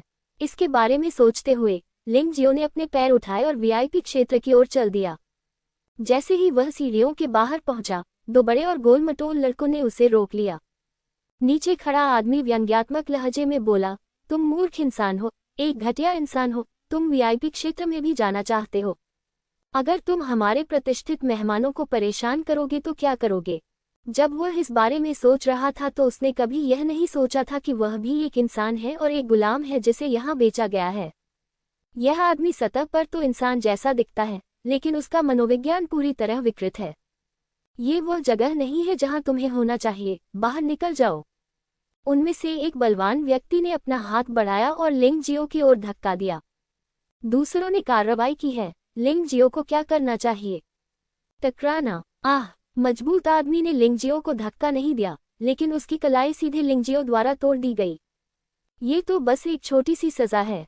अगर तुमने फिर से कुछ करने की हिम्मत की तो मैं तुम्हें मार डालूंगा। दोनों ताकतवर लोगों के शरीर में खौफनाक हत्यारी भावनाएं घुस गईं, जिससे वे कांप उठे। फिर उन्होंने आज्ञाकारी ढंग से लिंग जियाओ को अंदर आने का रास्ता दिया। हे भगवान, मैंने किस तरह के लोगों को भड़का दिया है? उस आदमी के चेहरे पर व्यंग्य की लकीरें तुरंत जम गईं और फिर वह सीधे जमीन पर घुटनों के बल बैठ गया। इस तरह के लोग वास्तव में दयनीय और घृणित लोग हैं जो जानते हैं कि वे गुलाम हैं और उनका जीवन कष्ट में रहा है, लेकिन वे ये पीड़ा दूसरों को देना चाहते हैं। लिंग जियो वीआईपी क्षेत्र में गया और पाया कि अंदर सभी की निगाहें उसकी ओर लगी हुई थी। इन लोगों की आंखों में घृणा झलक रही थी, मानो उन्होंने किसी प्लेग पीड़ित व्यक्ति को देख लिया हो, और वे विशेष रूप से घृणा से भरे हुए थे। लिंग जियो ने उन्हें अनदेखा कर दिया, लेकिन एक खाली सीट ढूंढकर बैठ गया। उन्होंने पाया कि वीआईपी क्षेत्र में वास्तव में इंसान भी थे। बात बस इतनी सी है कि यहाँ के मनुष्य बहुत दुखी हैं। मानव बलवानों में से एक, उसकी साधना से अनुमान लगाया गया था कि वह स्वर्ग क्षेत्र के 9वें स्तर तक पहुंच गया था, लेकिन उसके गले में लगाम थी और वह एक सवारी की तरह बैठा हुआ था। ये व्यक्ति लंबा था, उसके हाथों और माथे पर जादुई मुहरें थीं। ऐसा लगता है कि उसकी ज्यादातर साधना मुहरबंद थी, इसलिए वह विरोध नहीं कर सका। उसकी आंखें थोड़ी ठंडी थीं, और उसने बिना कुछ कहे बस लिंग जियो को हल्के से देखा। उसने जो कवच पहना हुआ था, उससे लगता था कि यह व्यक्ति कोई सेनापति, पवित्र राजवंश का सेनापति होना चाहिए। क्या देख रहे हो, नीच और गंदे इंसान, रास्ते से हट जाओ। इस मानव दास पर बैठा व्यक्ति दापेन कबीले का कुलीन पुत्र होना चाहिए। उसने लिंग जियो को ठंडी और घृणा भरी नजरों से देखा और सख्ती से चिल्लाया। लिंग जियाओ ने थोड़ा सा मुंह सिकुड़ा, लेकिन कुछ नहीं बोला। वह परेशानी पैदा नहीं करना चाहता था, विशेषकर नीलामी घर में।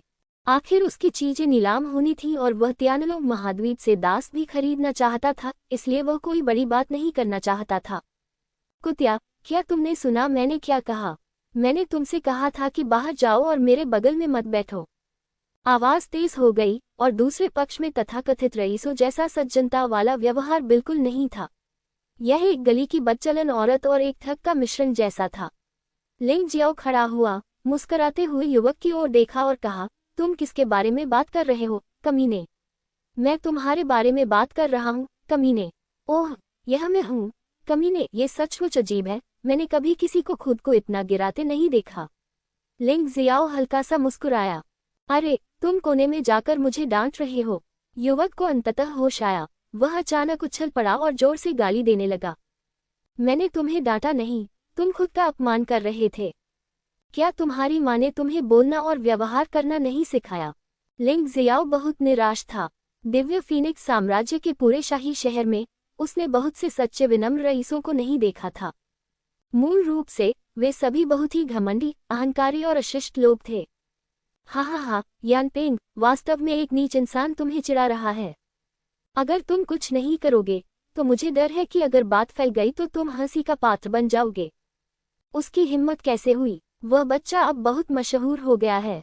यानपेंग डर गया होगा अगर उसने खून के कंकाल को चुनौती देने की हिम्मत की। वीआईपी एरिया में किसी ने जानबूझकर नेक बेटे को उकसाया। बकवास से डर लगता है। यानपेंग ने शाप दिया, मत भूलो, कुछ समय पहले यहाँ एक मानव योद्धा था जो जिज्ञासु होने का नाटक कर रहा था, लेकिन उसने उसकी आंखें निकाल ली, उसके हाथ और जांघ की नसें काट दी और एक जीवित मानव नमूना बना दिया। यह अभी भी नीलामी घर में लटका हुआ है। ये सही है। क्या आप आज फिर से मानव नमूनों का खेल खेलना चाहते हैं? भीड़ ने हूटिंग शुरू कर दी। यानपेंग ने लिंग जियो को ठंडे अंदाज में देखा और कहा, लड़के, या तो तुम आज मेरे घुटनों के नीचे बैठ सकते हो और फिर सीढ़ियों से लुढ़क कर नीचे आ सकते हो, या फिर तुम मेरे द्वारा मानव नमूने में बनाए जाने का इंतजार कर सकते हो। तुम्हारा मानव शरीर, चाहे तुम पुरुष हो या महिला, बहुत आकर्षक है। लिंग जियो मूल रूप से परेशानी पैदा नहीं करना चाहता था, लेकिन जब बात इस बिंदु पर पहुंच गई, तो चाहकर भी उसके लिए वहां स्थिर बैठना असंभव हो गया और वह केवल सिर हिलाकर ही लोगों को मार सकता था। यानपेंग नाम का ये दरिंदा न केवल इंसानों से जानवरों जैसा व्यवहार करता है, बल्कि वह इतना घृणित है कि इंसानों को ही इंसान बना देता है। और वह अभी भी गर्व से दिखावा कर रहा था, मानो उसने कोई महान कार्य किया हो, और ऐसा प्रतीत नहीं हो रहा था कि वह इस तरह की बात को बिल्कुल भी शर्म की बात मानता हो। यदि आप मुझे एक मानव नमूना बनाना चाहते हैं, तो आपको पहले ये देखना होगा कि क्या आपके पास ऐसा करने के लिए इतना बड़ा जीवन है। लिंग जियाओ ने यानपेंग की तरफ देखा। अगर वह यहाँ परेशानी खड़ी नहीं करना चाहता था, तो उसने इस घिनौने आदमी को बहुत पहले ही बाहर निकाल दिया होता। उसे इस तरह के जानवर से भी कमतर चीज के साथ बैठने में असहजता महसूस हुई। क्या कहा आपने? यानपेंग की पुतलियां अचानक सिकुड़ गईं और एक क्रूर नजर प्रकट हुई, और उसने ठंडे स्वर में कहा, आपको ही पता लगाना चाहिए कि आप क्या कर रहे हैं और आप किसका सामना कर रहे हैं। बेशक मुझे पता है, क्या तुमने अभी नहीं कहा था कि मैं एक कुतिया से बात कर रहा हूँ? लिंग जियो ने सिर हिलाया और बहुत गंभीरता से कहा, हाँ हाँ हाँ यानपेंग, क्या तुमने देखा कि तुम पर फिर से हंसा गया? लोगों ने एक के बाद एक तुम्हें डांटा। क्या तुम वाकई कार्रवाई करना बंद करना चाहते हो? दर्शकों को यह कोई बड़ी बात नहीं लगी और वे उकसाते रहे। ठीक है, बहुत अच्छा, मैंने तुम्हें पहले ही चेहरा दे दिया है, लेकिन तुम नहीं जानते कि क्या अच्छा है और क्या अच्छा है। चलो, इस बच्चे की आंखें खो दो, उसके हाथ और हैमस्ट्रिंग को काट दो, उसकी स्वर्गीय नसों को नष्ट कर दो और लोगों को देखने के लिए एक जीवित नमूना बनाओ। विस्मयादिबोधक चिन्ह उद्धरण चिन्ह। यानपेंग लगभग दहाड़ उठा और चिल्लाया, उसकी आवाज क्रोध और अनियंत्रित आवेग से भरी हुई थी। जैसा आपका आदेश हो। यानपेंग के आदेश के बाद वीआईपी क्षेत्र से एक व्यक्ति बाहर आया। इस आदमी की आभा बहुत खतरनाक थी।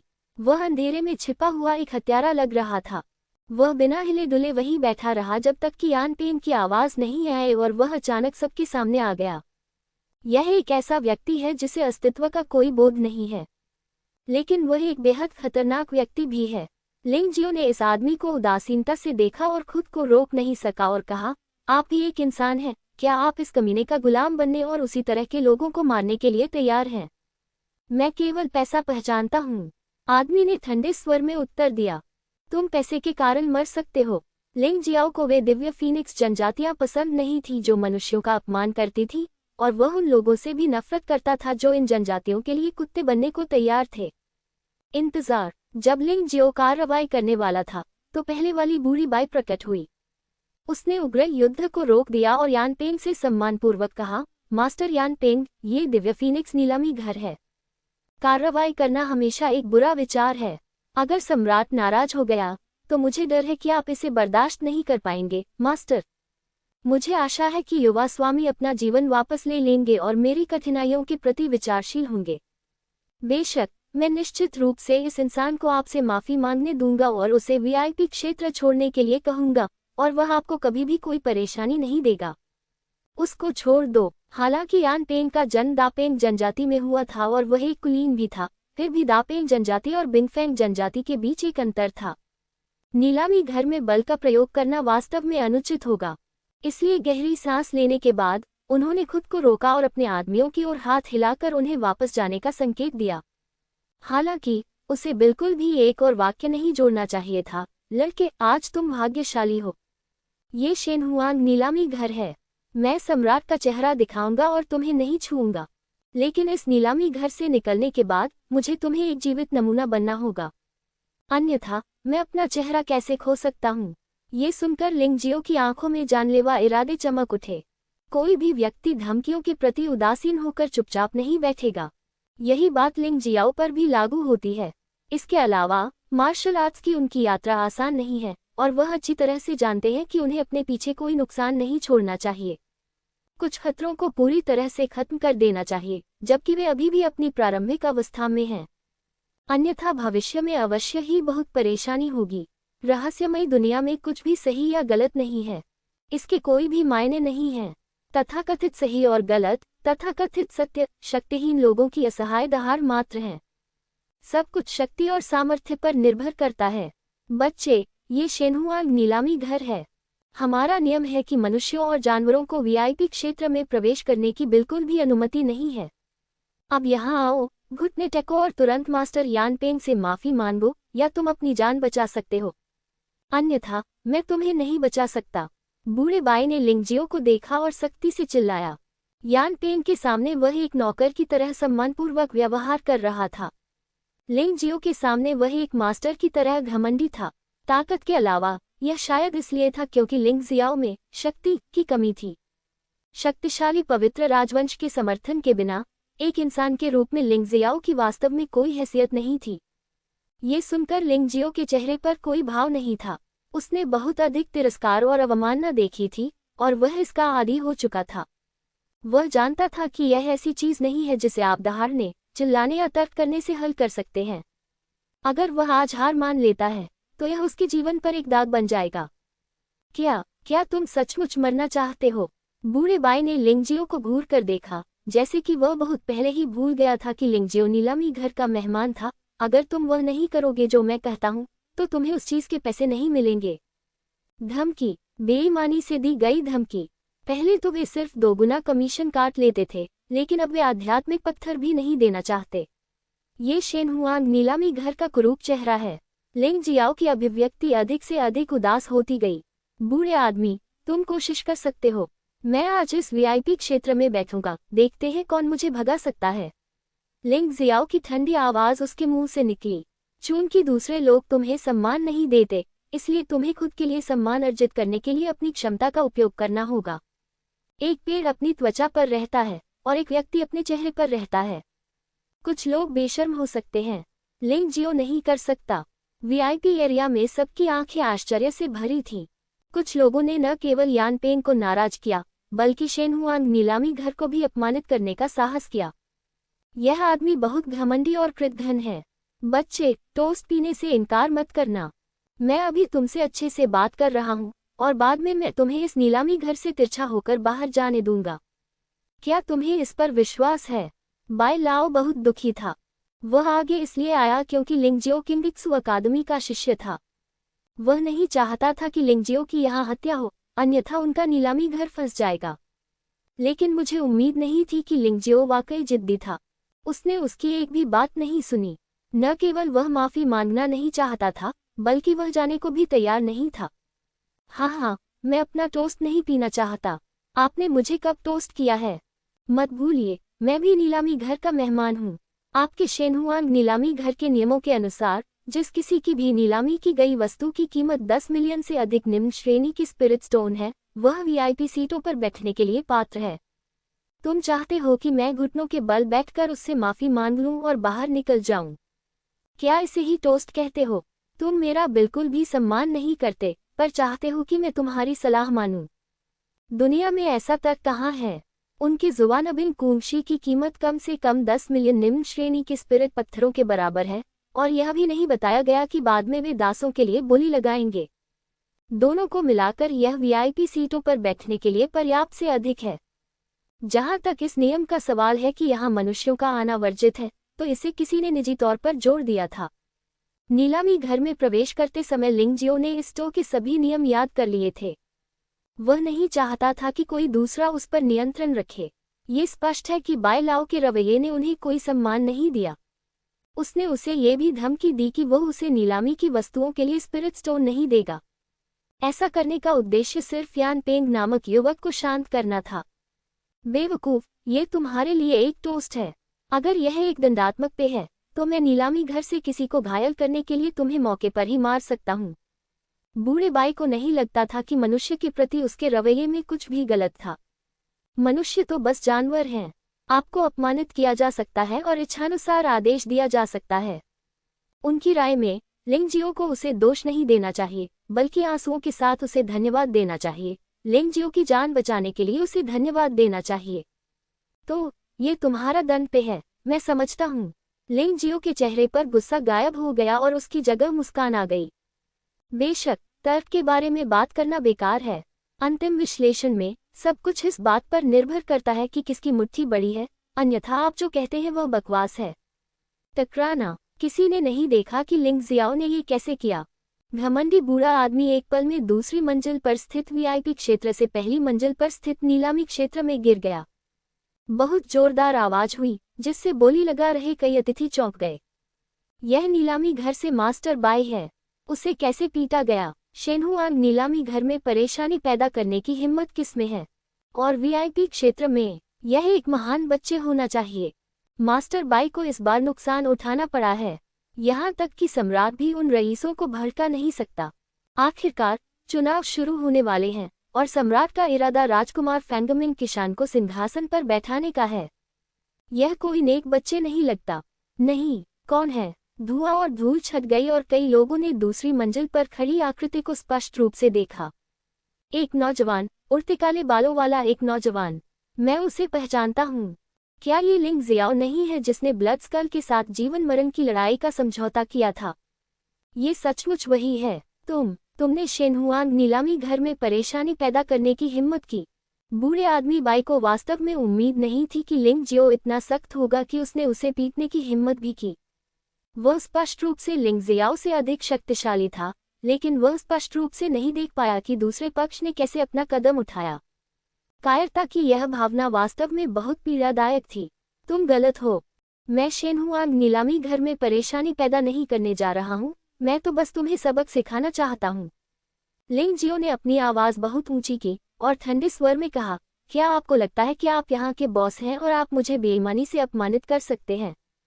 मुझे आशा है कि आप समझ सकते हैं कि मैं किंगेत्सु अकादमी का शिष्य हूँ और कुलीन वर्ग का शिष्य हूँ। आप कौन हैं? इसके अलावा मैं ब्लैक आइस मैड लॉयन की नीलामी कर रहा हूँ, जिसकी कीमत 10 मिलियन से अधिक निम्न श्रेणी की स्पिरिट स्टोन है।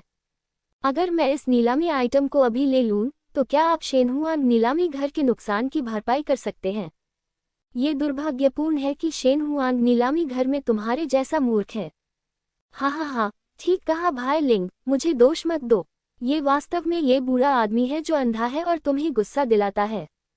वीआईपी क्षेत्र निश्चित रूप से तुम्हारे जैसे लोगों के लिए है। अगर कोई संतुष्ट नहीं है तो वह मेरे पास आ जाए। एक जोरदार हंसी की आवाज आए और पता चला कि वह एक युवक था जो लगभग 20 वर्ष का था, लेकिन उसके स्वर से ऐसा प्रतीत हो रहा था कि वह बूढ़े व्यक्ति से ऊंचा दर्जा रखता था।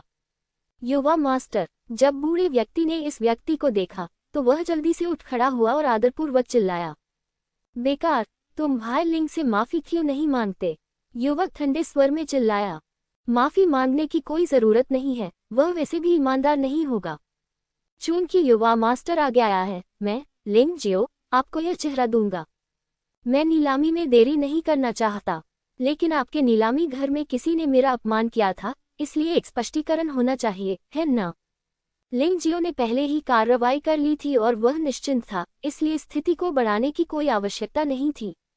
लेकिन हमें अभी भी उन चीजों पर अपनी राय व्यक्त करनी होगी जिन्हें व्यक्त करने की आवश्यकता है। भाई लिंग, चिंता मत करो, हम आज ब्लैक आइस मैड लॉयन की नीलामी के लिए कोई कमीशन नहीं लेंगे। हम आपको उन वस्तुओं पर 50% की छूट देंगे जिन्हें आप खरीदना चाहते हैं, वीआईपी क्षेत्र के बाकी लोगों के समान। क्या आप इसके बारे में सोच रहे हैं? युवा मास्टर ने मुस्कुराते हुए कहा। ये बात तो ठीक है, लेकिन युवा मास्टर को अभी भी इस वीआईपी क्षेत्र का अच्छी तरह से प्रबंधन करना है और उन लोगों को अंदर नहीं आने देना है जो बकवास करना जानते हैं। लिंग जियो को आज बड़ा फायदा मिला क्योंकि उसने अपनी ताकत दिखाई और क्योंकि वह किंगेत्सु अकादमी का शिष्य है। शाही शहर में किंगेत्सु अकादमी के शिष्यों, विशेष रूप से कुलीन वर्ग के शिष्यों का दर्जा बहुत ऊंचा है। इसके अलावा यह अनुमान लगाया गया है कि युवा स्वामी नहीं चाहते कि वह नीलामी घर में परेशानी पैदा करे, अन्यथा नीलामी घर नष्ट हो जाएगा और नुकसान अधिक होगा। लिंग जियाओ संतुष्ट था, लेकिन यान पेंग का चेहरा लाल था। युवा मास्टर यान, आज बस मुझे सम्मान दो और नीलामी घर में परेशानी मत करो। क्या आप समझते हैं कि मेरा क्या मतलब है? युवा मास्टर ने यान पेंग को देखा और हल्का सा मुस्कुराया। मैं तुम्हें ये चेहरा दूंगा। यान पेंग ने ठंडी सांस ली और उसने आखिरकार यहाँ परेशानी पैदा करने की हिम्मत नहीं की। वह शेनहुआन साम्राज्य का एक कुलीन व्यक्ति था और उसके लिए सम्राट को भड़काने का साहस न करना सामान्य बात थी। लेकिन लिंग जियो को डर नहीं था, उस क्षण से जब उसने देखा कि शेनहुआन साम्राज्य के सम्राट ने वास्तव में सच्चे दानव साम्राज्य के साथ सहयोग किया था। लिंग जियो इस सम्राट को अपना मित्र नहीं मानता था। अगर वह दोस्त नहीं था तो दुश्मन था। वह दुश्मन का चेहरा कैसे दे सकता था? वह प्रतिष्ठित सम्राट किसी अज्ञात व्यक्ति को व्यक्तिगत रूप से मारने के लिए स्वयं को इतना नीचे नहीं गिरा सकता था। इसके अलावा यदि सम्राट वास्तव में उसे मारना चाहता था तो भी उसके पास बच निकलने का रास्ता था। पुनः सबसे खराब स्थिति दिव्य फीनिक्स महाद्वीप को छोड़कर 5 अमर द्वीप पर जाना है। जुवान क्षेत्र इतना बड़ा है, वहां उसके लिए कोई जगह कैसे नहीं हो सकती? लिंग जियो। यान पेंग ने लिंग जियाओ को ठंडी नजर से देखा। वह निश्चित रूप से लिंग जियाओ की जान चाहता था, लेकिन वह फिलहाल नीलामी घर में कोई कार्रवाई नहीं करेगा। नीलामी घर से निकलने के बाद लिंग जियो उसकी हथेली बन जाएगा, जिससे वह जो चाहे कर सकेगा। सभी लोग आगे बोले, मैं अब विदा लेता हूँ। युवा मास्टर ने सभी की ओर देखा और अंत में लिंग जियो को अपनी आंखों में एक ठंडी नजर से देखा। क्या आपको सचमुच लगता है कि वह लिंग जियो के साथ सौदा नहीं करना चाहता है? भले ही लिंग जियो को अपने लोगों को पीटने का अधिकार हो, लेकिन वह लिंग जियो के लिए इसे आसान नहीं बनाएगा। बात बस इतनी है कि वह ज्यादा होशियार है। अगर लिंग जियाओ ब्लड स्केलेटन और यान पेन को नाराज कर दे तो उसका क्या होगा? यदि ये दोनों लोग लिंग जियो से निपट नहीं सकते तो उसके लिए कार्रवाई करने में बहुत देर नहीं होगी। कुछ उतार चढ़ाव के बाद नीलामी अंततः पटरी पर आ गई है। एक के बाद एक बहुत सी चीजों का अनावरण किया गया। लिंग जियाओ को अन्य नीलामी वस्तुओं में कोई रुचि नहीं थी। यद्यपि विभिन्न स्थानों से प्राप्त कई दुर्लभ नस्लें सुंदर दिखती हैं, लेकिन लिंग जियाओ अपना लक्ष्य नहीं भूला। वह उन गुलामों के लिए आया था। अंत में जब नीलामी घर का पर्दा पुनः खोला गया तो हथकड़ी पैरों में बंधे एक व्यक्ति बाहर निकला। वह लंबा और शक्तिशाली था, लगभग 2 मीटर लंबा। मनुष्यों में ये सचमुच बहुत मजबूत व्यक्ति है। लिंग जियो ने देखा कि जो गुलाम यानपेंग के नितंब के नीचे बैठा था, उसने इस आदमी को बाहर आते देखा। उसकी आंखों में स्पष्ट उत्साह और अनिच्छा थी। उनका आपस में संबंध होना चाहिए। लिंग जियो ने चुपचाप अनुमान लगाया, लेकिन अभी अनुमान लगाने का समय नहीं है। ये लंबा और शक्तिशाली युवक उन गुलामों में से एक होना चाहिए, क्योंकि अब तक वह अभी भी रक्त रंजित युद्ध पोशाक पहने हुए था, लेकिन उसके हाथ और पैर बेड़ियां से बंधे हुए थे और उसके माथे और अंगों पर जादुई चक्र मुहरें थी। उसकी शर्ट निश्चित रूप से पवित्र राजवंश की थी। लिंग जियाओ ने इसे पहले लिंजी से देखा था। बलवान व्यक्ति के गाल पर दागने वाले लोहे से 2 शब्द दाग दिए गए। एक शब्द है दास, जो स्थिति का प्रतिनिधित्व करता है। एक तो उसका पहला या अंतिम नाम फायर है। बिखरे बाल अभी भी खून से सने हुए थे और वे 2 शब्द बहुत ही सुस्पष्ट और डरावने लग रहे थे। लिंग जियो को अच्छी तरह से पता था कि यह आदमी कभी पवित्र राजवंश की सीमा की रक्षा करने वाला एक जनरल था। वह उस बंदी सेना का नेता था जिसका उल्लेख फैंग यानरान ने किया था। भले ही उस पर शब्द खुदे हों, भले ही उसे नीलामी में गुलाम के रूप में बेच दिया गया हो, फिर भी जनरल ने अपना सिर ऊंचा रखा और अपना सिर नीचे करने का कोई इरादा नहीं किया। महान जीवन जीने के लिए जियो। अगर तुम मर भी जाओ तो सम्मान के साथ मरना। मुझे नहीं मालूम कि वह इस समय क्या सोच रहा था, लेकिन लिंग जियो ने इस व्यक्ति को बचाने का फैसला किया है। इस पूर्व जनरल को देखकर अनगिनत मेहमानों ने रुचि दिखाई। क्या ये किन वो है जो त्यानलोग महाद्वीप पर फ्लाइंग जनरल के रूप में जाना जाता है? ये सही है, ये वही है। स्वर्गीय मानव क्षेत्र की 10 दिशाओं में साधना के साथ। ऐसा कहा जाता है कि उसने सच्चे दानव साम्राज्य से एक गुफा स्वर्ग क्षेत्र योद्धा को मार डाला है। उसकी युद्ध शक्ति भयानक है। मंच पर नीलामी का आयोजन करने वाले व्यक्ति द्वारा घोषणा करने से पहले ही दर्शक दीर्घा में लोग इसके बारे में बात कर रहे थे। मेजबान थोड़ा मुस्कुराया, क्योंकि उसे पता था कि इस बार उसे अच्छी कीमत मिलेगी। ये शिफांगटियन साधना वाला योद्धा है। दिव्य फीनिक्स महाद्वीप पर भी उसे निश्चित रूप से एक मास्टर माना जाता है। अगर ऐसे व्यक्ति को वश में किया जा सके तो यह निश्चित रूप से एक अच्छा सौदा होगा। डरावनी बात की उड़ने वाला जनरल किन्हुओ वास्तव में गुफा स्वर्ग क्षेत्र के स्वामियों को मार सकता है। हालांकि यह सिर्फ एक अफवाह है और सच नहीं भी हो सकती है, लेकिन इस व्यक्ति ने डोंगटियन क्षेत्र के योद्धा के खिलाफ लड़ाई लड़ी होगी और बच गया होगा। ये बात अकेले ही अनगिनत लोगों की रुचि जगाने के लिए पर्याप्त है। इसके अलावा वह एक सेनापति भी है जो युद्ध का नेतृत्व करता है। एक बार उसने सच्चे दानव साम्राज्य की 10,000 की सेना के खिलाफ लड़ने के लिए 1,000 लोगों का नेतृत्व किया था। अंत में न केवल प्रतिद्वंद्वी टीम के कोच की मौत हो गई, बल्कि हजारों लोगों की सेना का भी पूरी तरह सफाया हो गया। हालांकि इस युद्ध के कारण उन्हें सैकड़ों लोगों को भी खोना पड़ा, लेकिन इस भयानक युद्ध हानि अनुपात ने अभी भी किन्हुओं को बहुत चमकदार बना दिया। ऐसा लगता है कि आप सभी इस फ्लाइंग जनरल किन्हुओं को बहुत अच्छी तरह से जानते हैं। इस मामले में मैं और अधिक नहीं समझाऊंगा। नीलामी का आधार मूल्य 5 मिलियन निम्न श्रेणी के आध्यात्मिक पत्थर हैं और मूल्य में प्रत्येक वृद्धि 1 लाख से कम नहीं होनी चाहिए। नीलामी अब शुरू होती है। जैसे ही मेजबान ने बोलना समाप्त किया, मंच पर माहौल अचानक गर्म हो गया। शिफांगटियन क्षेत्र में एक मजबूत व्यक्ति दिव्य फीनिक्स महाद्वीप में 10 फीनिक्स शिष्यों के स्वामी के बराबर है। उम्र के हिसाब से देखा जाए तो ये किन्हुओ 10 हुआंगजियों में से सबसे बड़े किन्हुओं से केवल 5 साल बड़ी है। इतनी कम उम्र और इतनी ताकत के साथ, यहाँ तक कि गुफा स्वर्ग क्षेत्र के योद्धा भी उसकी तस्वीर लेना चाहेंगे और उसे गुलाम के रूप में इस्तेमाल करना चाहेंगे। किन्हुओ ने अपना सिर उठाया और अपने आसपास बैठे मेहमानों को घृणा से देखा। हालांकि इस समय वह त्यानेवान पावर के साथ सीलबंद था और हमला नहीं कर सकता था, लेकिन आत्मा की शक्ति को सील नहीं किया जा सकता, क्योंकि एक बार आत्मशक्ति बंद हो जाए तो व्यक्ति मूर्ख बन जाता है। नीलामी घर ने सिर्फ पैसे कमाने के लिए किन्हुओं को गिरफ्तार किया। अगर वह मूर्ख निकला तो कोई भी उसे नहीं रखेगा। उसके शरीर से ठंडी सांस निकल रही थी। ऐसा लग रहा था जैसे युद्ध का कोई भयानक देवता उतर आया हो। किन्हुओं के पीछे युद्ध कवच पहने और एक विशाल कुल्हाड़ी पकड़े एक विशालकाय आकृति खड़ी थी। जिंगटियन मार्शल स्पिरिट। हे भगवान, ये प्राचीन काल का युद्ध का देवता है। यद्यपि वे दोनों मानव जाति के हैं, वे मानव राजा के दुश्मन हैं और अंततः मानव राजा द्वारा उनका सिर काट दिया गया। हाँ, जिंगटियन ने अपना सिर खो दिया है, लेकिन उसकी आत्मा अभी भी अमर है। इसके अलावा मानव राजा भी इस लड़ाई में गंभीर रूप से घायल हो गया था और उसे ठीक होने में 10 साल लग गए। कोई आश्चर्य नहीं कि किन्हुओं की लड़ने की शक्ति इतनी मजबूत है। ये युद्ध देवता की मार्शल आत्मा है। भयावह माहौल हर जगह फैल गया, जिससे कई मेहमान कांपने लगे और कुछ तो बेहोश भी हो गए। इस आभा ने लिंगजियाओ को भी घेर लिया। हालांकि उस समय लिंगजियो के शरीर में मानव राजा की आभा काम आई। किन्हुओं ने लिंगजियो को देखा, कुछ अविश्वसनीय और कुछ उत्साहित। स्नैप!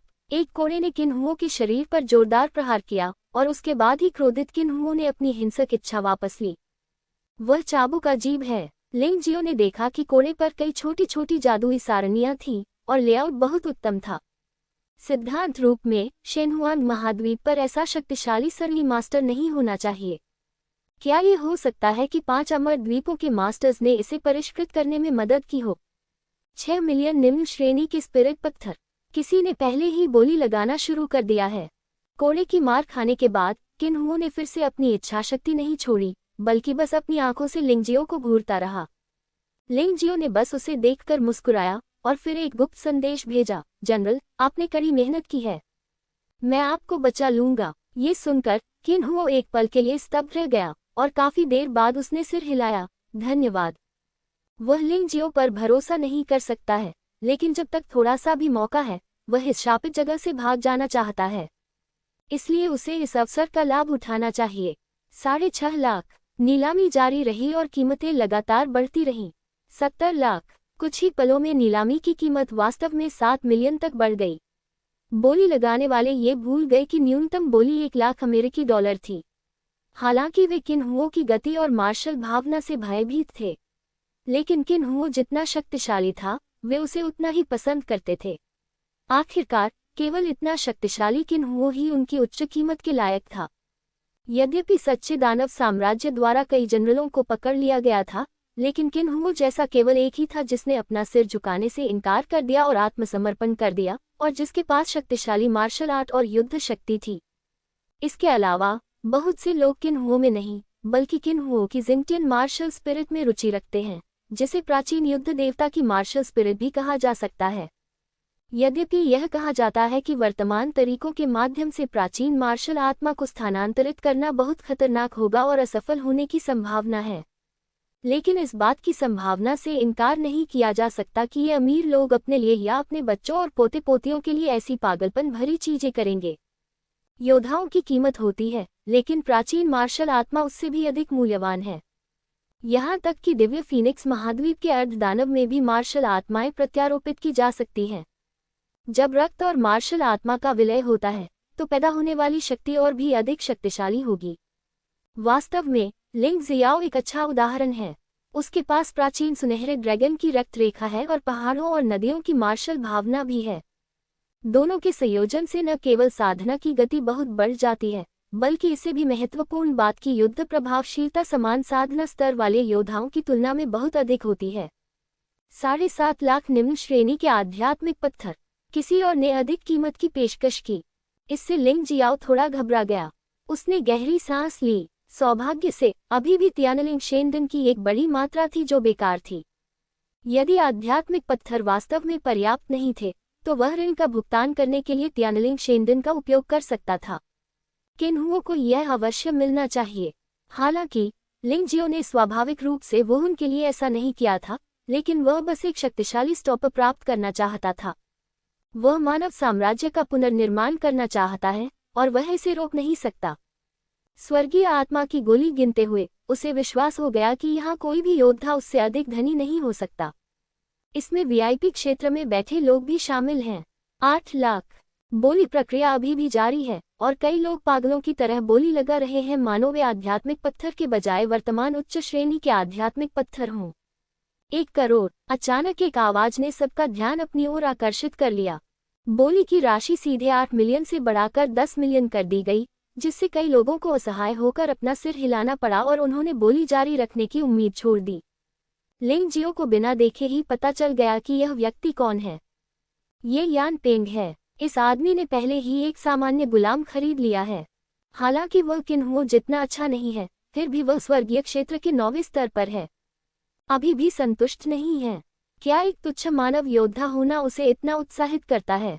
नीचे दिए गए कुछ लोग अब यान पेंग के साथ प्रतिस्पर्धा नहीं कर सकते क्योंकि उनके पास अब आत्मा पत्थर नहीं है, और कुछ तो यान पेंग से डरते हैं और यान पेंग से प्रतिस्पर्धा करने की हिम्मत नहीं जुटा पाते। एक क्षण के लिए नीलामी घर में सचमुच सन्नाटा छा गया। मेजबान ने यान पेंग को देखा और मुस्कुराते हुए कहा, युवा मास्टर यान वास्तव में बहुत साहसी है। मुझे डर है कि यह किन्हुओ जल्द ही गुफा स्वर्ग क्षेत्र को तोड़ने में सक्षम होगा। आपके साथ उसके होने से आपके पास एक बहुत अच्छा योद्धा है। आप गलत बोल रही हैं। यान पेंग ने अपना सिर हिलाया और मुस्कुराते हुए कहा, मुझे बस इन इंसानों का मजाक उड़ाना पसंद है। बोलने के बाद उसने वास्तव में दास का सिर उसके नितंबों के नीचे से काट दिया। आह! इस दृश्य ने किन्हुओं को उन्मादपूर्ण ढंग से दहाड़ने पर मजबूर कर दिया। ये स्पष्ट था कि किन्हुओ उस दास को जानती थी। तुम्हारा नाम क्या है? मैं जानता हूं कि यह तुम्हारा सगा भाई है, लेकिन इससे क्या फर्क पड़ता है? अगर तुम उसकी बात नहीं मानोगे तो भविष्य में तुम्हारा भी वही हाल होगा। यान पेंग ने व्यंग्य किया और अपने आदमियों को मारे गए गुलाम के शरीर को ले जाने का आदेश दिया और मुस्कुराते हुए कहा, यह मानव गुलाम इसके साथ खेलते खेलते थक गया है, इसे एक मजबूत गुलाम से बदल दो। हा हा हा। दुष्ट। लिंग जियो ने अपनी मुठियां भींच ली और महसूस किया कि उसके दिल से खून बह रहा है। भले ही मारा गया व्यक्ति उसका नहीं था, लेकिन जब कोई शिकायत या दुश्मनी न हो तो किसी दूसरे के बड़े भाई के सामने छोटे भाई की हत्या करना क्रूरता का ऐसा स्तर है जिसे ज्यादातर लोग समझ नहीं सकते। गुस्सा। हाँ, अफसोस है कि यह बेकार है। अगर आपके पास पैसे हैं तो बस उसे खरीद ले। हाँ। यान पेंग ने लिंग जियो को देखा और हंसा। वह अब लिंग जियाओ से कार्रवाई करने के लिए उत्सुक है। जब तक लिंग जियाओ कार्रवाई करता है तब तक उसे यहाँ ऐसा करने का अवसर मिलेगा। 1001 मिलियन। लिंग जियाओ ने जितना संभव हो सके शांत रहने की कोशिश की। वह किन्हुओं को यान पेंग नामक कमीने द्वारा खरीदे जाने की अनुमति बिल्कुल नहीं दे सकता।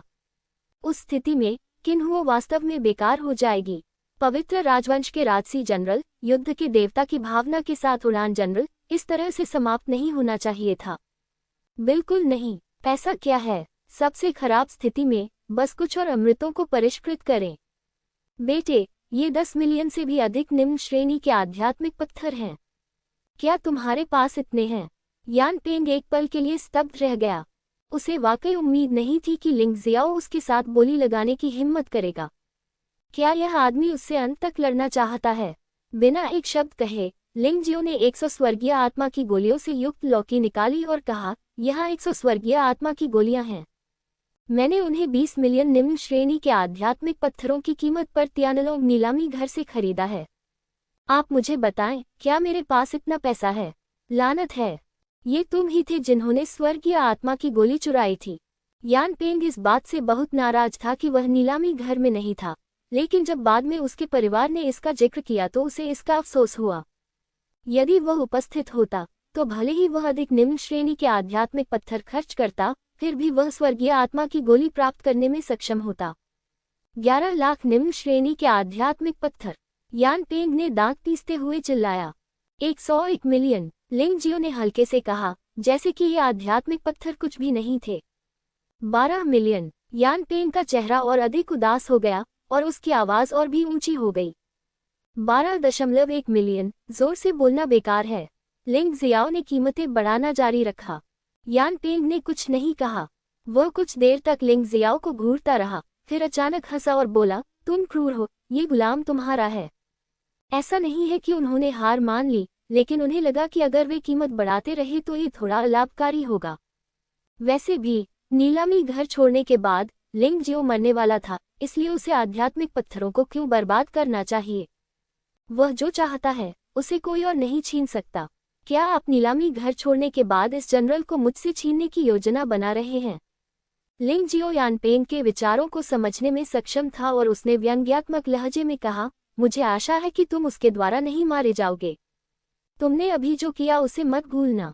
वह वास्तव में तुम्हारा सिर काटकर उसे गेंद की तरह खेलना चाहता है। तुम्हारा मुंह तो बहुत अच्छा है। यानपेंग ने ठंडी सांस ली और वह डरा हुआ नहीं लग रहा था। गलत, मैं आप जैसे तथाकथित रईस से भी ज्यादा अमीर हूँ। लिंग जियो ने थोड़ा मुस्कुराते हुए मेजबान को देखा और कहा, 50% छूट के अनुसार मुझे आपको केवल 6.05 मिलियन निम्न श्रेणी के आध्यात्मिक पत्थरों का भुगतान करना होगा, है ना? हाँ, ये सही है। अरे, मैं ये कैसे भूल सकता हूँ। यानपेंग ने उदास भाव से अपने माथे पर थप्पड़ मारा। उसका ध्यान सिर्फ लिंग जियाओ से लड़ने पर था, लेकिन वह 50% छूट के बारे में पूरी तरह से भूल गया। लिंग जियो ने उसकी उन्मत्त और दुखी अभिव्यक्ति को नजरअंदाज कर दिया और बैठ गया। लेन देन नीलामी समाप्त होने के बाद ही शुरू हुआ, इसलिए उन्हें कोई जल्दबाजी नहीं थी। अगली चीज जिसकी हम नीलामी करने जा रहे हैं वह है ब्लैक आइस क्रेजी लान। चलिए शुरू करते हैं। तार्किक रूप से कहें तो ब्लैक आइस क्रेजी लान का अंतिम लेनदेन मूल्य किन्हुओं से अधिक नहीं होना चाहिए, लेकिन मानव दासों के विपरीत ये ब्लैक आइस क्रेजी लान दिखावे के लिए एक अच्छी चीज है।